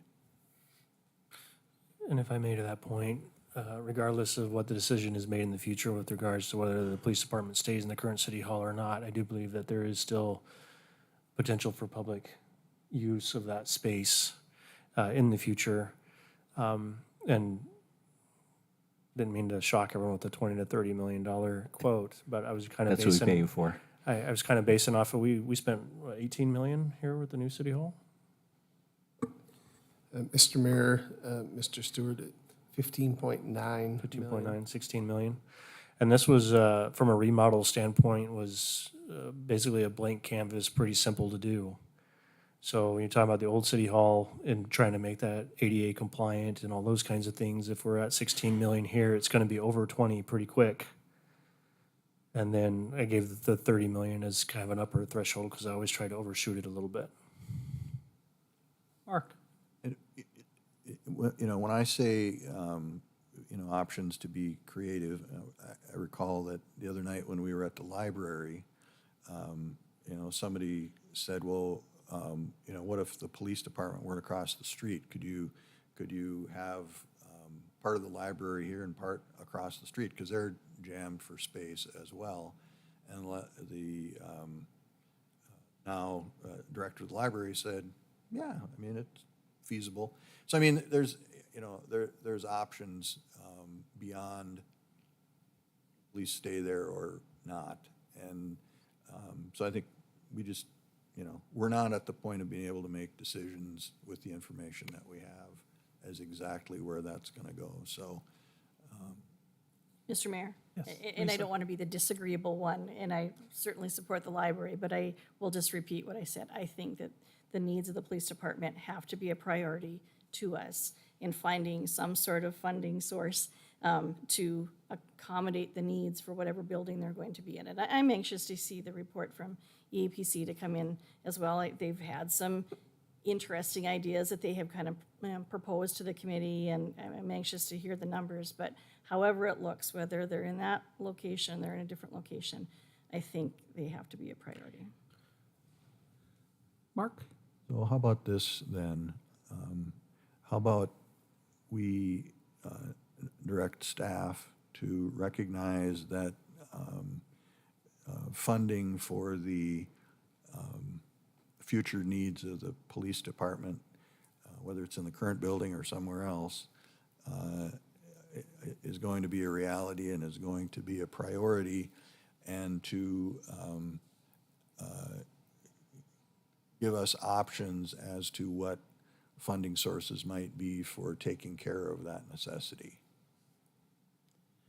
Is this budget, is this discussion we're having, is it just, I know it's been focused on the PD, but, are we also providing direction on, and does this include like a fleet replacement, or, are we all encompassing on this, or are we I was just gonna taking ask that same PD? question. Like, I would support that motion if it's just the spatial needs of PD that is prioritized, because prioritizing law enforcement is a huge, that could mean a whole lot, that could take our whole budget. So I think right now, with the reality of 2024 and that I would be okay with the motion that prioritizes the, really tackling the spatial needs of the police department. Okay, well, I'll make that motion if you'd care to second. I'll second it. Or Stephen will, okay. If I may. Is it Tom, is that what you were getting Well, I at, sort did, of? you know, I mean, because we're talking about, in some of the budget presentations I've had, Yeah. you know, talking about whether it's, starting to put those set-asides for engine replacements or equipment for public works, equipment replacement. Is this that section that we're talking about? Or are we just gonna specifically, are we gonna break it down and say, okay, now we're gonna give the staff direction on what to do with the PD? And then are we gonna discuss, are we PD, gonna like talk about the set projects aside like in for? Dan's department that that every year you put money in, for your big equipment purchases. Like that's already in, like, to me, Okay, those aren't, okay. I don't consider those new, like you're in year 7 of year 10 of something. So if that, like, those I don't consider new, like those I would expect in the public, if we're in year 6 of year 10 of paying or putting aside money for something really big and bright and fancy, we're gonna continue that like Dan doesn't have to come to council every year and say, okay, can I have year 7 of year 10? Like that when we approved it for 10-year. Sure. That's my thoughts. Yeah, And no, I that's- think we're talking about the building Sure, specifically. okay. Yeah. So we have a motion and a second. Is there any further discussion? If not, Kayla, call the roll.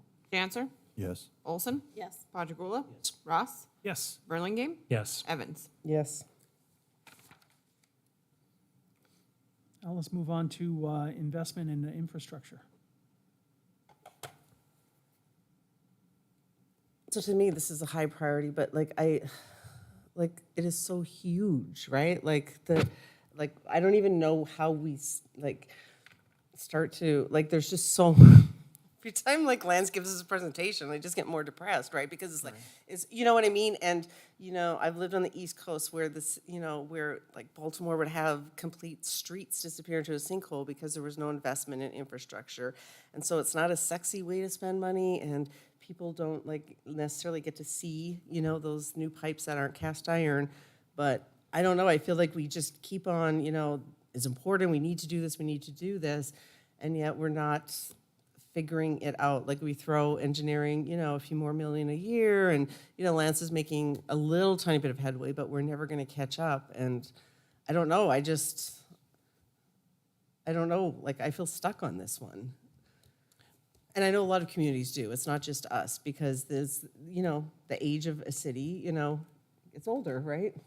Your knees get out, you need new knees, Steve, did you have something? I guess a brief comment or echo of what people have said previously. I very much agree with Mark's comment that we need to be honest with people and also be frank with our legislators at the federal and state levels. Local taxpayers just can't afford this. It's just not possible. Second comment is to echo something Paul said, and I can't speak for him, but I remember when he was running for election, just after he got elected, he said something like that we could spend all of our money, all of our budget on flood control and build the best walls, and there'd be no money left for anything beyond the walls, behind the walls to be saved. So I think we do need to have some sort of balance, putting money aside in a reasonable fashion to help pay maintenance on things we build, making sure that we adequately compensate our staff for things we need to do. But, infrastructure could swallow everything, and that's just not right. So I think some sense of perspective, some sense of balance, and hopefully trying to rely more on other entities, other levels of government, I think is the way to go. I like the idea of a vehicle and equipment replacement fund, a schedule, and putting a little bit away every year. I like the idea of putting away money for a big new fire truck or a new fire station, little by little, things like that. But I think to really fully solve all the infrastructure problems is going to be way beyond our potential, our possibility by ourselves. But I guess, what do we want to be our part? So, Lance has come to us with, we did the pavement testing and, getting what percent, but you know what I mean, getting the value up to, but so no, we're not gonna be able to do the $600 million, but, That doesn't include pavement, by the way. Pardon? That doesn't include pavement. But like prioritizing particularly for the two, Public Works and for Lance, like what are the you know what I mean? Okay, it's not, you're not getting $6 million, Lance, I'm sorry. But like what's, we have to do something, right? It doesn't have to be, but like there's some outstanding acute needs. Are those gonna be our priority? Are we gonna, direct staff to like identify those acute needs that absolutely need to be addressed in 2024?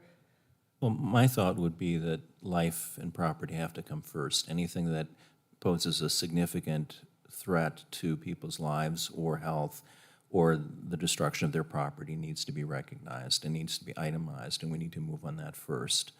I think the second priority would be in terms of maintaining what we have so it doesn't deteriorate further. There's no sense, like Lisa was saying, in authorizing new programs or new positions if we can't adequately hold the ones we have now. And I think the third priority would probably be a comprehensive look, more comprehensive than we can make today, in terms of what our priorities should be. And I think that gets into the strategic planning process that's been mentioned at our last council retreat. Harold and I have talked about that, and I'd like to see us make a priority rather than trying to settle things today, which I don't think we can do. We can give a little bit of guidance, but I think we need to be serious about getting together and spending a few months and having maybe half a dozen or a dozen meetings, public, hashing it all out, getting a consultant in to help us do that. I think it's not something I'm prepared to settle today, with the exception of life and property and not getting further in the hole. So I think to me the answer really would be setting up a long-term strategic planning process, which to my knowledge the city has never done. The council retreats have been a major improvement, but in the budget tours especially. But we've never done any formal strategic planning, which I think is a major issue for us. And that would provide the answer to your questions. So as a motion, what would that look like? So we have to, Did for we direct the city manager to prioritize life and, what'd you Right. call it, property? and maintaining of our current resources, and then third, to set up, start the planning for a strategic planning process and spend money on that as necessary. Second. Does that make, Lance, are you nodding in agreement, like that, because we're doing this, right, so when you go back and have to sort of, does that give you enough to be like, okay, I think I know what they're talking about? I think all of that makes very good sense. Okay. My advice to the council is not to go backwards. I think one of the worst things we could do is not take into account what inflation does and what the bidding climate is. This happened to us back in the late 2000s, right? 2009, 10, 11. We had this huge increase in asphalt prices, and we either held the budget or in one year we cut it.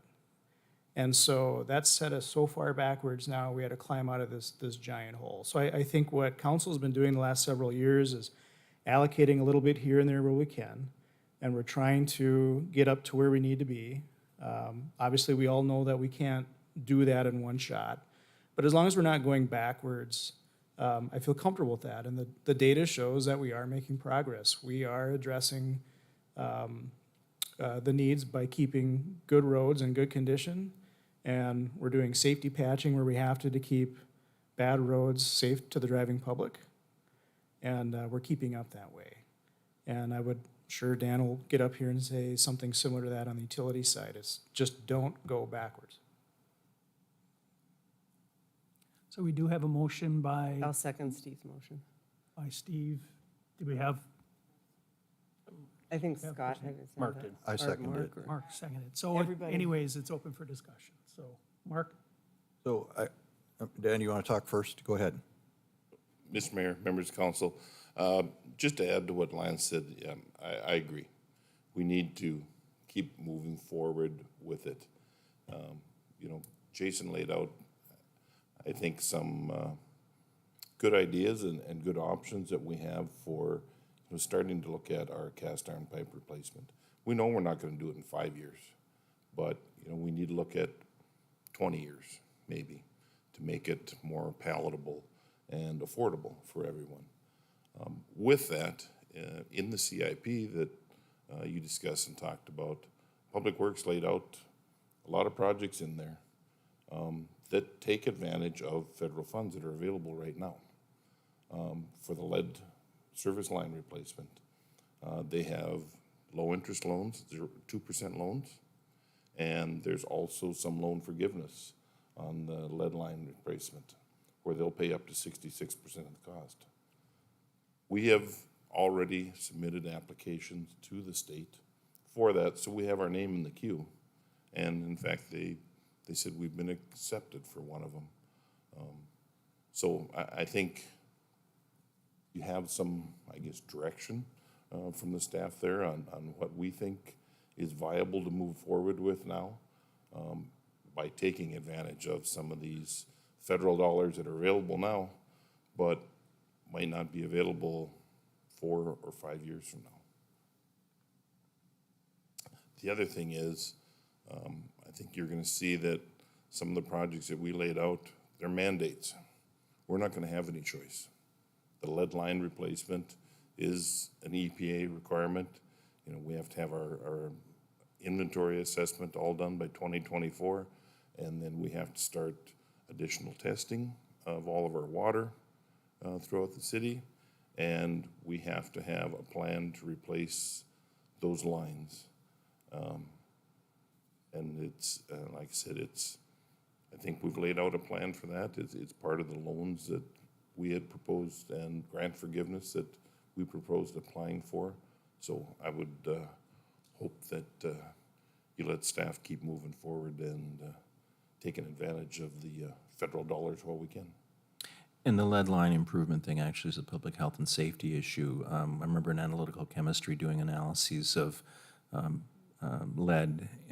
We know from behavioral science that it really is very toxic to human brains, and it really impacts people. If you drink too much lead, your brain doesn't develop, and that leads to a whole host of adjustment problems later on in life. And for society, it's a silent killer.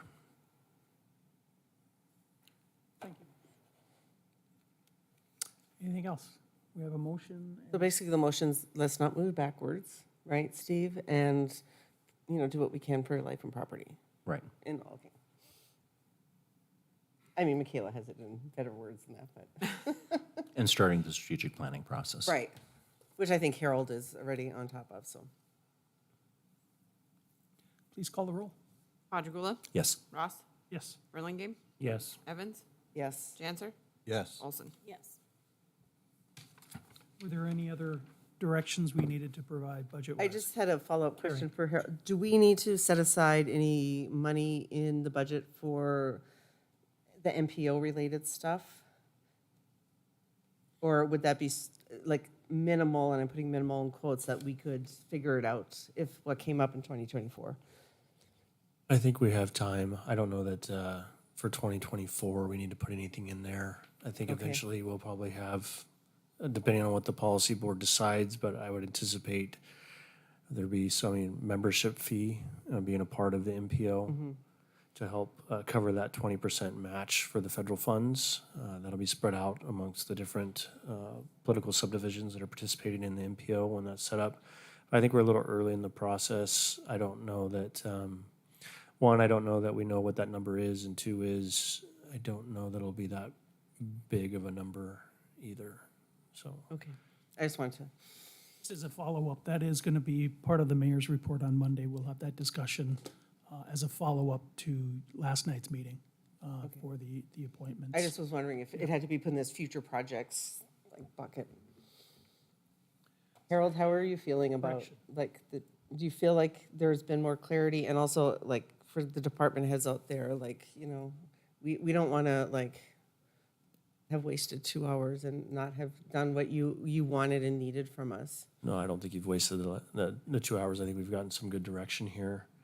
I think the big thing is, you know, we talked about continuing to maintain wages as competitive and benefits and those kinds of things. I think the next big elephant in the room is what we do with the ad hoc committee recommendations, because we're not going to have money to do all of that, and that needs to be prioritized and broken down. Anything else budget-wise from the council? If not, we can move on to item number 4, and that is the organizational structure. Guess what I'll do, since we've all received and had time to digest the plans for the Public Works, I guess I'll open it up for what are the wishes of the council. So I have spent more time thinking about this than I probably, like, this is. I think where I'm landing is I'd like to make a motion for option 3. With certainly, which is the city manager creates an assistant city manager position, but certainly open to, like, if there are things we can take from the Public Works Director, you know what I mean? Like, you know, that's, like, what, we're not just saying, okay, Harold, this is good, go with it. Like, that is open for discussion and addition, subtraction, but I guess that's where I'd like to start. It's second. We have a motion and a second for option 3. Discussion. So I guess what I would like to hear from is, so Dan, you've had the benefit of looking these things over, correct? So because like, so now that you've seen all the options, tell us what, from a Public Works Director perspective, what are your thoughts on how option 3 would work, not work, if there's things from your proposal that, you know, could fit into option 3 and, you know, enhance it even better? Mr. Mayor, Alderwoman Evans, members of the council, I'll start out by saying I don't think option 3 is the best option. I want to throw out a new hybrid. I don't argue that we need an assistant city manager. I don't think we need one just to oversee public works and engineering. I think that's being coordinated very well, and we have done a great job of that in improving that over the last 10 years. I would recommend that you add the assistant city manager and have him Or her. Oversee, help Harold oversee all of the departments to create less siloing, more continuity, everything like that. And Okay, wait, say that again. The assistant city, say it again. add the assistant the city manager, Yeah. and then utilize the option that I've laid out with 2, where you have the public works director and 2 assistants. So there would be both the assistant city manager and the assistant public works director? Yes. Oh, okay. Yes. And the reason I say that is, I think by making 2 public works directors, you create too much upper management, no middle management. You don't have the people there that are working with the superintendents and the staff day in and day out on projects, on operations, everything like that. You have no succession planning. If you have 2 public works directors, and then your next step down is the superintendents, who are you grooming for succession for, when those public works directors retire? You have no one. I don't think that's good succession planning. No, and that's one of the reasons why I think I've done a fairly good job by choosing Jason 10 years ago as an assistant, because I think there's, he's learned a lot. He's done an excellent job, and I don't think there's any better choice for the future public works director there. You'll have a person that has the experience in the flood control. He's been involved in it. To oversee the flood control, you need to know the flood control operations, how things are going to operate. You have engineers that can design it. We have a great engineering team. They can design it, but they don't know the implications of, okay, we put the hatches in on this storm water pump station, and that lid's open this way, the fall protection opens this way. You know, we found out and brought to him, that doesn't work. Can't get the pump and get it moved. You know, it's little things like that, and having the experience of going through the flood, there's a lot of important data and information that I bring to the meetings every day. I have discussions with the design engineers. Every 2 weeks, we have a meeting just on all the flood protection works. But just about every single day, I'm on the phone or corresponding with them about, you know, what do you think of this design option? You know, do you think it's gonna work? You know, a lot of times they'll say, yeah, it's great. A lot of times they'll say, no, it's crazy. It's gonna be a nightmare for operations. And unless you have the experience of working in public works, you're gonna lose that. And you're not gonna get the quality project you need. Same way with NAWS. You know, we're involved in that day in and day out on everything that's going on. You know, out at the water plant now, finalizing that out. Just the operations of the plant to get that taken over. The things that we're running into. You know, again, Jason brings that experience. He used to be the plant superintendent. And he knows how all that operates. He knows how Public Works operates. You have 2 assistants. They can take care of, I guess, what I call the day-to-day and the design duties, but the Public Works Director can oversee the big picture planning. It's worked so far. I think it's worked very well so far.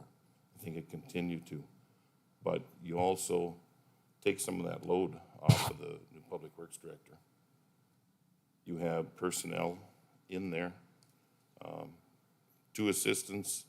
I guess to go back a bit, if you were to create 2 Public Works Directors positions, I don't think you're gonna find a second one that's qualified. Like I told you at the meeting, I sat in on Bismarck's Public Works Director selection. They invited me down there to participate in that. Not a great bunch of candidates. Not at all. So if you do find someone, it's gonna take them months and years just to learn the operations around here.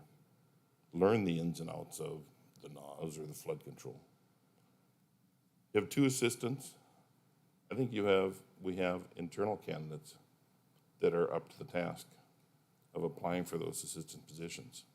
I don't think they're ready for a director position, but I think working under the mentorship of Jason or the new Public Works Director, whoever that may be, they will gain the experience. So when the other Public Works Directors retire in the future, they'll be able to step in, not miss a beat, and things are gonna continue to go on. So, like I said. So I guess a question is, so in the city manager's proposal, he talks about a utilities director. How does that not sort of meet those important tasks you were talking about, like with the NAWS and like, because is that correct that like your vision of a utilities director would be like the person doing some of these things Dan was talking about? Yeah, the proposal I made is pretty much exactly the same proposal that I made during the budget process last year. In talking with staff on this potential restructuring, the concept is that the Public Works is already pretty much divided in these 2 different services. And so the restructuring at that point was acceptable because it really wasn't changing much other than elevating the Assistant Public Works Director to a full director level position. The current Assistant Public Works Director would no longer be an Assistant Public Works Director. They would be an actual department head director of a utility department. And then the Public Works Directors would remain in title and in function, but would have a significant portion of the workload removed and responsibility removed from that position because that would now be under the Utilities Director. So Basically, at this point, I'm asking the council to reconsider what was proposed during the last budget process. Steve? I wanted to offer a more general comment. You know, I very much agree that we need an assistant city manager, and I'm open-minded about how public works should be structured, but the comment I would make is I think it's a real mistake to talk about positions in city government, especially at this high level, in terms of individuals, in terms of personalities. I don't think we're here to say nice things or bad things about a particular individual. And I think that binds us inappropriately if we frame the discussion in terms of how so-and-so will succeed to such and such a position. We have to look at the organizational structure in terms of what's best for the city. And I don't want this misinterpreted in any way as a criticism of the one person who Dan has mentioned. I like him a lot. I think he's very valuable, but I think it's a real mistake to set up our organization around an individual, any single individual. The other comment I would make is that I think there's a risk here of continuing perpetuating the silo structure. We have to look at what's best for the entire city and the city organization, not what's best for a given department and how that department is being led or whom it's being led by. So I would just caution us. You know, I have a feeling that we all would agree that we need more horsepower at that level to help Harold out. And again, no reflection of his talents or limits. We just ask the city manager to do too much, and new things constantly come up. That's one of the things I'm most concerned about. I think I mentioned this in our budget sessions, is that we don't have any reserve, we don't have any horsepower. A new issue comes up, a problem comes up, somebody leaves unexpectedly, there's some crisis with infrastructure, there's some issue with the legislature. I don't see us having the reserve horsepower to manage that at a very high administrative level. And we also keep giving the city manager more and more things to do. And I think it's beyond any single individual's capacity. There's also a need for continuity and for stability and succession too in terms of the organizational structure, and we don't have that yet. One of the things that led to the problems with our last city manager was that we put too much on his shoulders, and he, in my opinion, did not have the organizational leadership skills or the experience, along with other things, to manage that successfully, and we ended up with a major disaster for everyone. So we keep adding things onto their plate, and we don't give them the resources to manage that effectively. So I personally do not intend to talk further about a particular individual who might or might not be a good candidate for an assistant position. I think that would be a real mistake. I want to focus more on the entire organization. The other general comment I'd make is that while I certainly don't want to give up our responsibility and our role, particularly when it comes to creating new positions or making a major reorganization of the structure, we hire the city manager to manage on our behalf. We've set priorities for him. We just spent 2 hours talking about specific strategies and priorities, and I think to some extent I want to give deference to his judgment, his experience. It might be her someday, but right now it's a him. And if it's the organizational structure he feels would allow him to carry out his duties and our charge to him most effectively, I want to give that considerable weight. You know, we hire him to manage.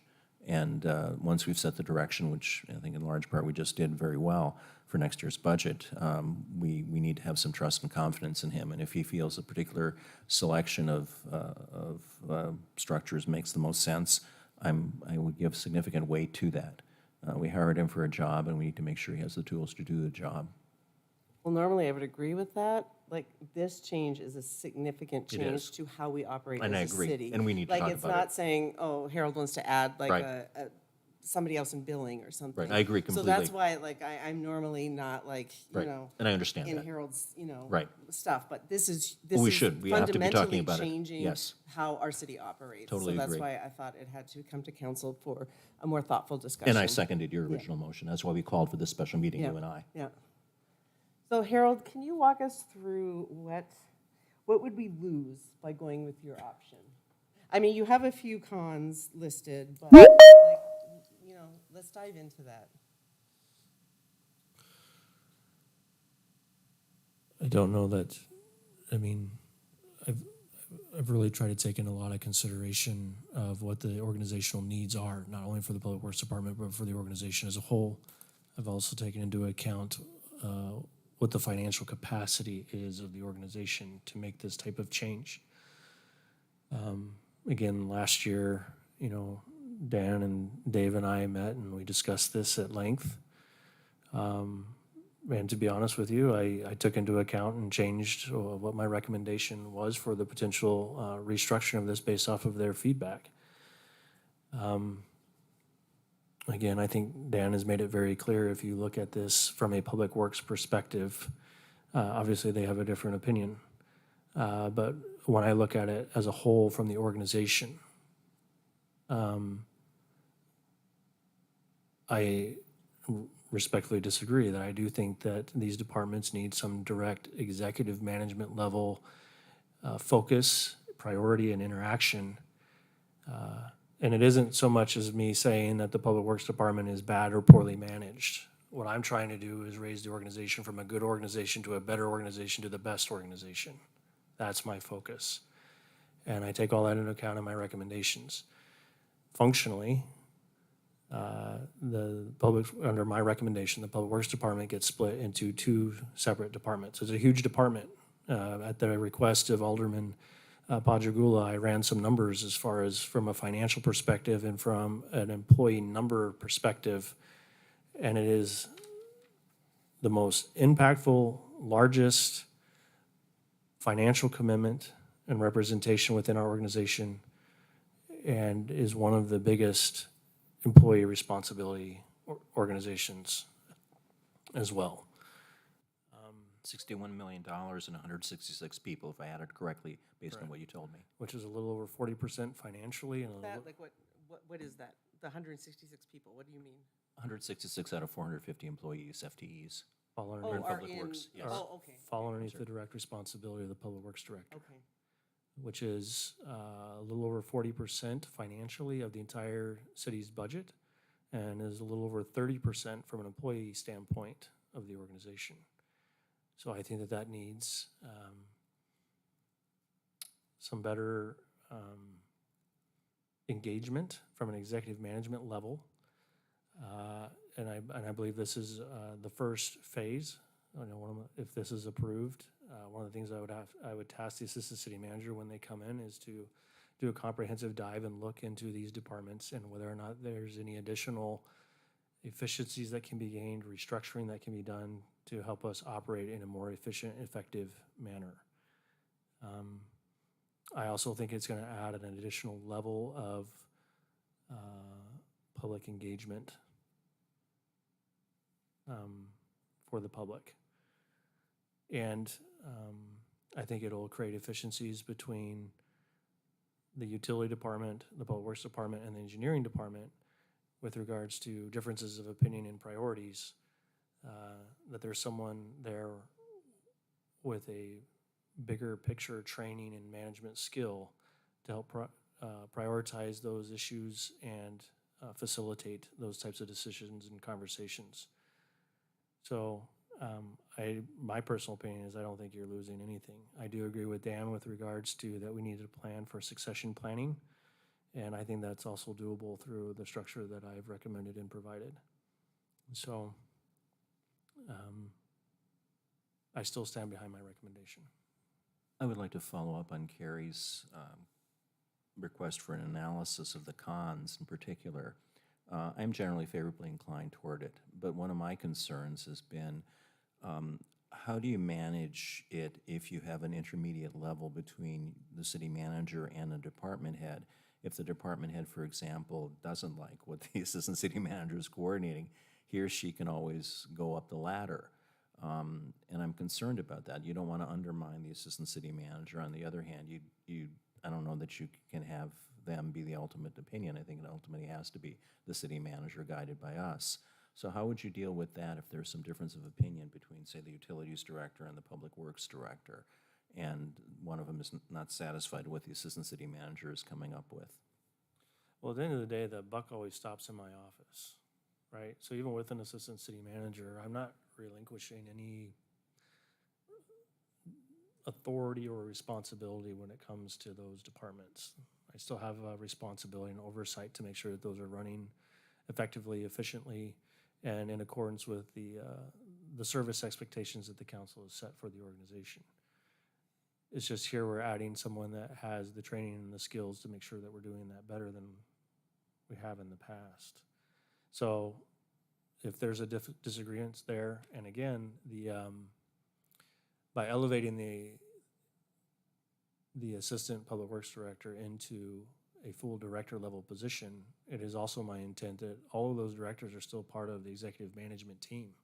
So when we have those regular bi-monthly management team meetings, the Assistant City Manager will be there, the Utilities Director will be there, the Public Works Director will be there, and we'll have all those conversations together. And when those differences of opinion come forward, and if there are some that maybe people don't agree with on the Assistant City Manager, then that comes to my office, and then ultimately I, as the Chief Executive Officer of the whole organization, either have that discussion, or if I see it appropriate, bring it to the council and say, well, let's go to the council and see what they say is, what is the priority and the directive here? Because at the end of the day, that's our end goal. That's what you're elected to do. I think the Assistant City Manager position helps us gain more efficiency and better production out of our organization than what we're currently getting. Would you be willing to, depending, assuming we approve it and depending on how things go, willing to consider some readjustment of some of the other positions? One suggestion I've heard, for example, is that perhaps community development really would belong in that cluster because they work a lot with inspections and planning and engineering and everything like that. Might that be a possibility later on? It is. In fact, I was kind of on the fence about whether or not that should be included or not. But again, with a lot of the weight and the workload that Public Works already has, I want to make sure that we don't make that position overwhelming right out of the gate. But yes, I think that would make some sense, and I could be convinced of that, particularly when,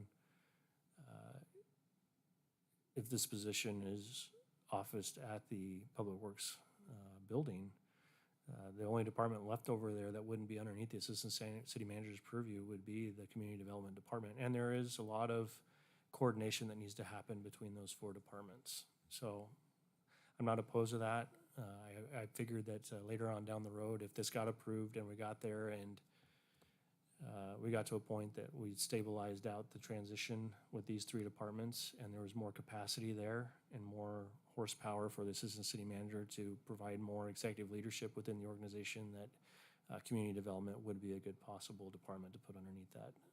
What's your take on the concern that it would be hard to find an Assistant City Manager and then two Public Works Directors? Well, one, it's hard for us to fill all positions right now, right? And especially in North Dakota, it comes with a reputation and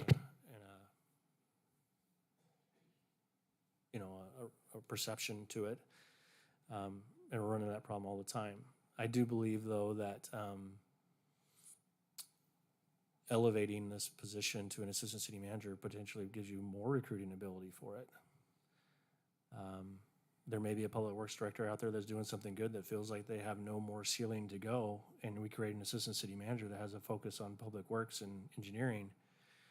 That provides an opportunity for someone to have a step up. I ran into this issue in some previous communities that I've been in, where we were afraid that we wouldn't be able to recruit in and get the skill levels and the experience that we needed. And by elevating it to an Assistant City Manager position, we were able to get in a better quality pool of candidates. Mr. Mayor? Yes, Lisa, I- I'm sorry. Part of my question has been answered in that, but that was, I guess, my question about your anticipation of who would apply for this position. Is it going to be someone that has a background in Public Works, or is it someone that is going to be trained as a city manager? You know, because I think they could be kind of two different situations there. So who would you anticipate,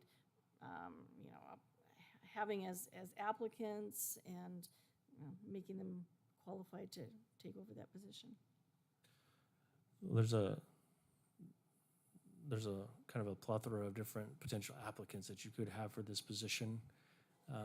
In my perfect world, ideally, it would be somebody that has a master's in public administration or an engineering degree or something like that. When we pitched this last year for consideration of the council, there was a bit more flexibility built into it because I'm always a believer that we hire the best candidate. And as I stated at the city manager budget presentation,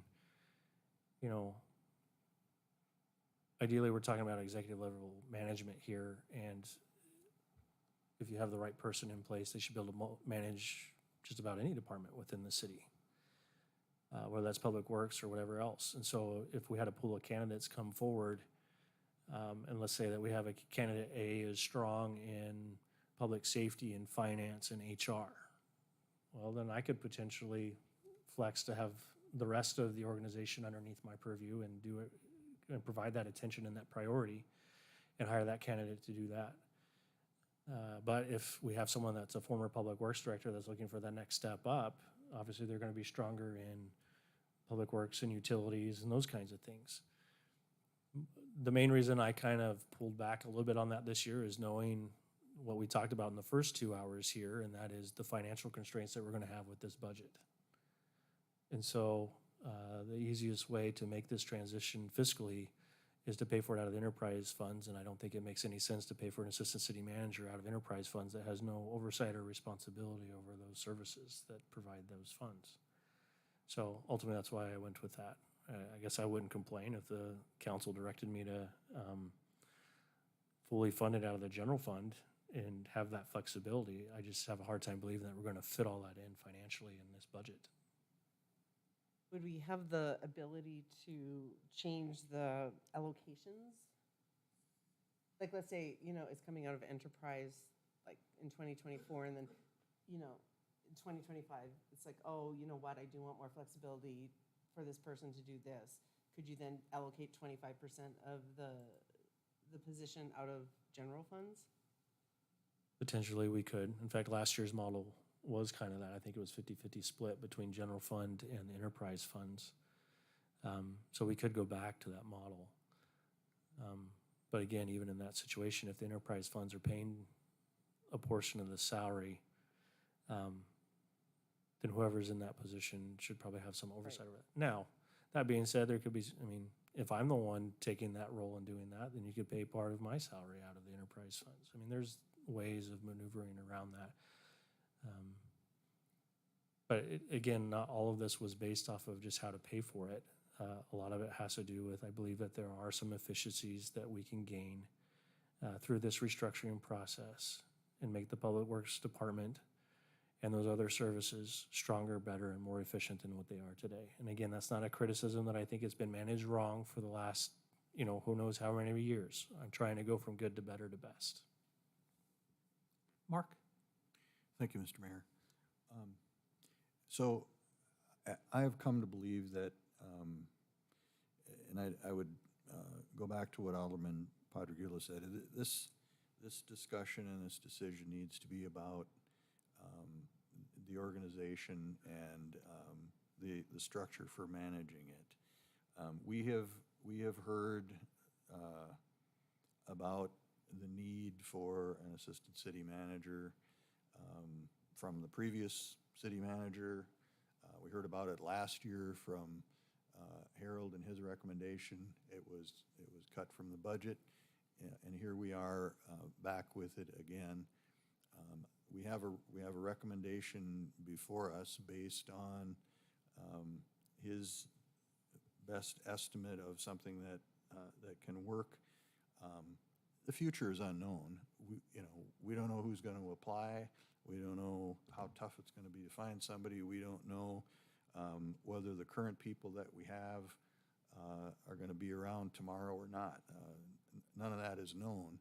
But I've become convinced that from an organizational standpoint, we need to go ahead and move on this and give this recommendation a chance to succeed and modify it as necessary as we go forward. Any other comments? So Lisa. just a clarifying question. So I'm sorry, I had read the options and I don't have it in front of me. So with this, it would be adding an assistant city manager position. We would still have a public works. Yeah, so I think it's director. assistant city manager and adding utilities director, right? Those are the two boxes that get added. Yes, the current Public Works Department will be split into two new departments, the Utilities Department and the Public Works Department. And the Utilities Department, the Public Works Department, and the Engineering Department would be placed under the purview of the Assistant City Manager, is my recommendation. Okay, so the utilities director would be a director position. Correct. Okay, and public works director would be a director position. So, okay, I have that I understand it now. Thank you. Harold, I know, but we are talking about budget too. What will this cost us in 2024 if we go with this? What did we build in the budget, our request last year? I want to say it was around 250,000, wasn't it? Mr. Mayor, members of the council, I think it's in that general neighborhood. And that would include benefits as well. As an assistant city manager, it's basically the second position in the hierarchy, so it needs to fit financially in that purview. So I'm in the neighborhood of 180,000 a year, so this position probably needs to be in that 160 to 170,000 range, probably. Maybe 150 on the low end, and then plus benefits. Dan, did you have more? Mr. Mayor, if I could, Is that Paulie just coming in and just out? I guess my final plea. Like I said, I don't disagree that an assistant city manager is needed, but I don't think option 3 is the right structure for Public Works or for the city. You're gonna have you start creating 2 departments. You want to talk about siloing? I've worked hard the last 10 years since I was director to get all of the Public Works departments working together. There used to be a lot of siloing, and I think we have done that. And it's working. Why are we breaking something that's working? You know, you're creating another, I guess, upper management, $160,000 a year position with the director, instead of lower dollar position with the assistant.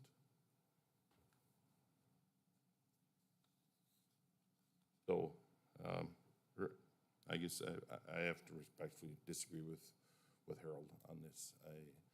I don't think that is the best plan to move forward. It's going to create more siloing, and you're not going to have the experienced people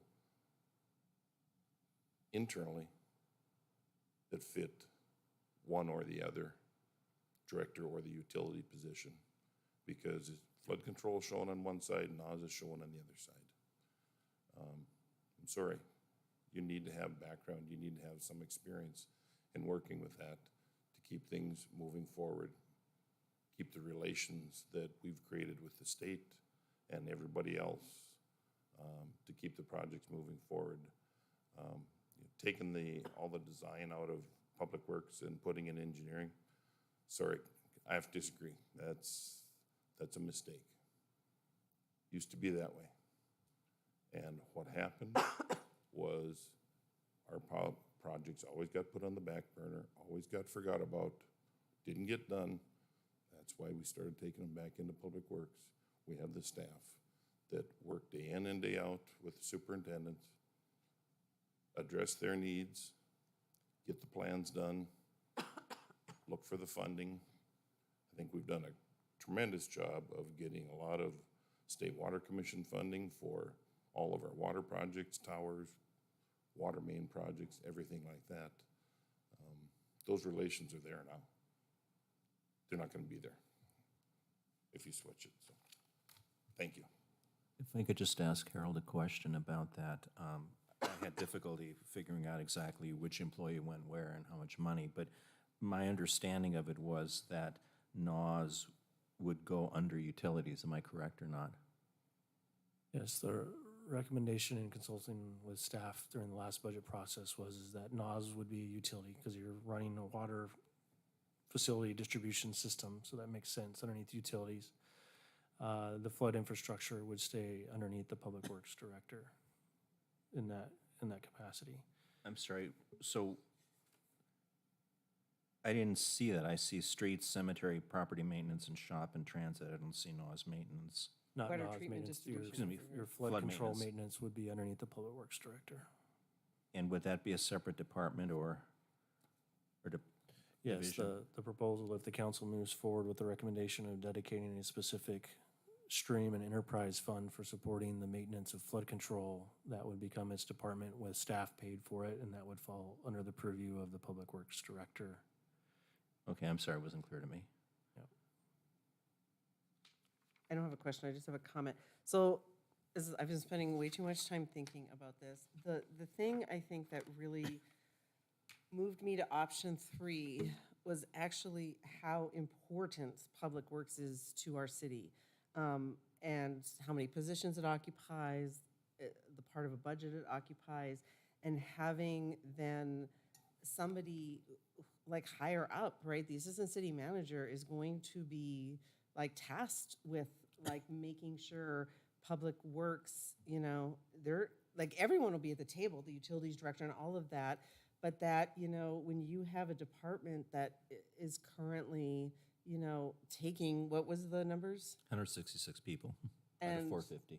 Right, out of 450, having, that level situated in City Hall, I think is a testament to how important, Public Works and its projects and its people and services are. And so that's like where my mind shift came, was really like, it's really elevating sort of our Public Works to a higher level by doing this. Yeah, I would agree with Carrie. I will support the motion, mostly, I think, because of the importance of creating that assistant city manager's position. I'm lukewarm about the reorganization. I think it makes some sense. I have some reservations about it. It's not that big deal to me, but I think what is a big deal is the importance Public Works plays in our community and to the citizens. If I remember the community citizen survey, that was a major area of both good and bad things, getting the streets plowed, getting rid of potholes, things like that. And I think that would give us more horsepower, if you will, in that area. I think it might actually, once we get past the personalities involved and the individuals in question, might ultimately give us more clout at the state and regional levels. If you come in and talk about a Public Works issue as a Public Works Director, that's different from coming in as an Assistant City Manager. I think your voice will be a little bit louder. Again, my voting for this is primarily in terms of the horsepower it would give us as an assistant city manager. I think the reorganization, does make some sense, but to me, the important thing is we bring in more horsepower to do strategic planning, to do staff development, to do more consumer, constituent, taxpayer accountability, to deal with emergencies and unforeseen things that come up. I think realistically, we're talking, even though NAWS now may not be done until 2029, and there is a finite lifespan to some of the other projects. We're talking about projects mostly that will take 10, 25, 30 years to complete if they ever get completed. And I think that level of planning and that level of expertise really calls for an assistant city manager level type position. These needs aren't going to go away. We may not know how we fund them, but we are going to have to replace those lines and those pipes. And I think this will be a never-ending task, and I think we're going to need as much horsepower as we can afford and be able to hire to fulfill those needs. Those are major kinds of issues. And I think that can free up, too, the city manager to do the more creative, the more strategic thinking and planning that I'd like to see him do, or a person in that position do. I probably shouldn't say this, but my fantasy is that every department head would be able to close his door on a Friday afternoon, put on some good music, and just do some thinking. Thinking about where their field is going, thinking about where the city needs to be, thinking about what their staff needs in terms of development, calling a colleague they've met at a conference and brainstorming about something, reading an issue of a professional journal or writing an article, and trying to look at moving us ahead, moving us forward from competence to excellence. I'd like every employee to have some chance to reflect on what they're doing, but especially those at the higher paid and higher educated levels. I think we spend too much time, as our former city manager said, on kind of the nuts and bolts of running departments and not enough on thinking ahead and thinking strategically and looking at what the future might hold for us and how we can create a better future. So I think if we invest in that by creating this position and freeing up the city manager from some routine day-to-day tasks, I think that helps the entire organization. So I will be supporting this, again, mostly in terms of the horsepower I anticipated bringing us and allowing us to focus on the higher level functions. You, Steve, Lisa. So kind of a clarifying question here. What's the finality of this vote today? Because in my mind, we're giving suggestions to staff to work on a budget. I think we probably are all in agreement that we're going to add an assistant city manager position. But is there still a little flexibility as we move into the budget process of where that position lies, what the funding source is? Or when we vote today, are we saying, yes, it is option 3, no matter what? Well, and then I'll look at Carrie and ask her, are you looking at this as a directive or a I recommendation? am because, again, Dan's leaving soon, like, yeah, I mean, we can't piss around. This is our most important, like, but like, I mean, as far as services to our community, public works is like, you know, they're picking up our garbage, right? So to me, it is, like, so I think there needs to be clear direction and quick action taken on making sure that we don't have a void in leadership in our public works department. So that, my question there would be, obviously, our public works director will be leaving this year, and we're talking about a 2024 budget, so how does that all roll together? Actually, what I'm asking for tonight is direction from council on how to move forward now. So if in my opinion, if council approves this motion, I would work with Lisa. We would finalize a job description for an assistant city manager. We would restructure the public works director job description, create a new job description for the utilities director, and then get the assistant city manager and the public works director positions posted and moving in the hiring process. We have time to figure out the nuts and bolts of how to pay for it later, but ultimately we need to get job descriptions figured out and posted and move the process forward for filling these positions quickly. So there'd be the 3 positions, right? The assistant city manager, the utilities director, and then the public works director. Those would be the 3 That would be restructured. positions, right? And just to be clear about this, you would welcome internal applicants for those positions and give them fair consideration. Correct. And in fact, I believe that we have some very strong candidates for those positions, but to the point that was made by the council earlier, I'm not looking at this and how to create jobs for specific people. I'm looking at how we use this window of opportunity to move the organization forward in a better, stronger, more efficient way. And without betraying any confidence, this is something the city manager and I spoke about, and what he told me privately is consistent with what he said here. And I think he really actually went out of his way to say positive things about people who might be in, current employees who might be in the candidate pool, and that reassures me a lot. Scott. I haven't had a chance to pipe in yet. I just want to say that, you know, obviously we hired the city manager for the purpose of hiring staff. And I am uncomfortable with the idea of talking about individual people at this dais. That is not our role. Right. And I think it does a disservice to people who are interested in applying for a job or who are extraordinarily qualified for a job, or people that are within our workforce now, by even having that discussion. So in general, I just really dislike that. I do support this motion, and I do support the finality of it, because the other thing is, when we are discussing positions and we're discussing humans, we don't want to continue to drag this along. It creates too much uncertainty, and when you have uncertainty in a workforce, it's destructive. So, you know, sometimes you say, this is what we're doing. We let Harold and Lisa and the staff begin to work out the details. This is what we're doing. And I really, really firmly believe that that's the most important thing to do tonight. Steve. One thing I feel obligated to mention for the record, I agree with you totally. We shouldn't be talking about individuals' personalities unless there becomes an issue of performance or inappropriate conduct. Of course. Thank you. I just have one final comment, I swear. Go ahead, Carrie. Is that I want at least my vote to be clear to the 161 public works directors that this is a vote in huge support of public works, that this is upping the game, I think, of the department, I know it may be viewed as some as, not, and anti-public works or, that kind of thing. It is the complete opposite, I think, for me and others on the dais, is that this is elevating the role of public works and utilities in our city structure, and that is why I am, supporting it. And I think Brian came on. Oh, Brian, go ahead. Would it be okay for me as an employee to just render a short opinion on the subject? I've been with Public Works for 19 years. Started in the parts room, moved up into the position I'm currently in. I saw a lot of change. I saw a lot of things happen good. I saw a lot of things that were not so good.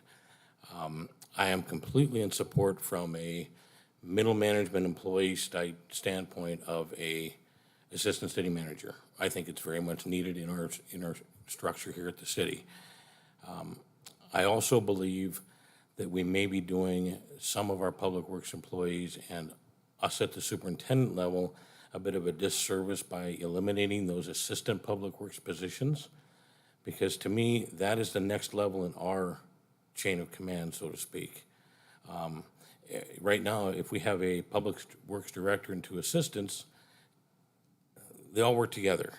If somebody's gone on a conference, somebody's gone on vacation, we have somebody to go to. If we are segmented out where we have our utilities under one, we have our public works under the other, if I'm underneath the public works director and the public works director is gone to legislative, whatever he's got to be doing, my next level of management, if I need some assistance, is the assistant city manager. And I'm not sure that that's the best way to do that. If we do it from a public works director and 2 assistants, we have the other assistant there. We have the public works director there. I think we have a better continuity of management from our level by going to that level. The only thing I'd like to add is, we've had a lot of employees in public works over the years. Since I started, I'm not sure how many, but we've expanded that a lot. What we haven't done is expanded that middle management level. We have the same number of superintendents. We have the same management infrastructure that we've always had.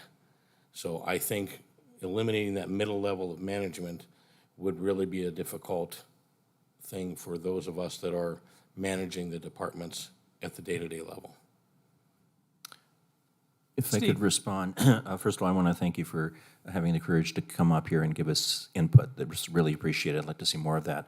Second comment I'd make is I think there needs to be a strengthening of supervisory level and middle management level staffing. One of the things I proposed, for example, is a formal training program to improve skills. I think in terms of the issue of continuity and succession, I would think that within each of these departments, there would be an informal kind of chain of command. If someone's gone, someone would automatically come in as kind of the most senior person or whatever.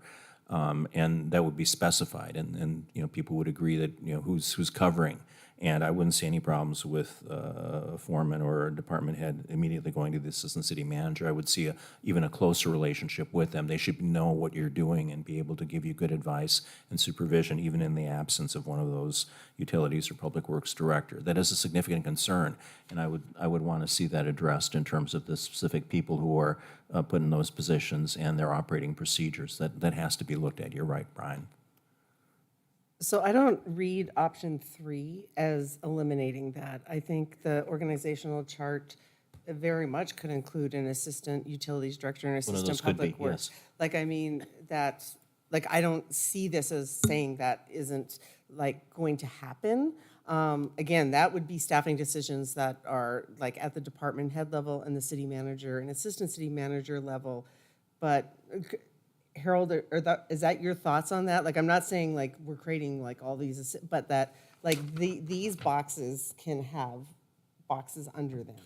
Yes, and again, my goal would be, once the assistant city manager position and the public works director positions are refilled, one of the first priorities will be looking at the organization and the structure, addressing all the issues that we've just talked about, and coming back with a recommendation on how we staff and structure that organization to help accomplish all of that. Succession planning, day-to-day operations, reporting, all those kinds of things. And there should still continue to be interdepartmental partnerships, right? So for example, I'm fully aware that when we do cleanup days, it's all hands on deck, right? I still expect that to continue. And if there's a problem with that being resisted, I expect the assistant city manager to intervene and say, no, we're gonna work together and we're gonna make this happen, right?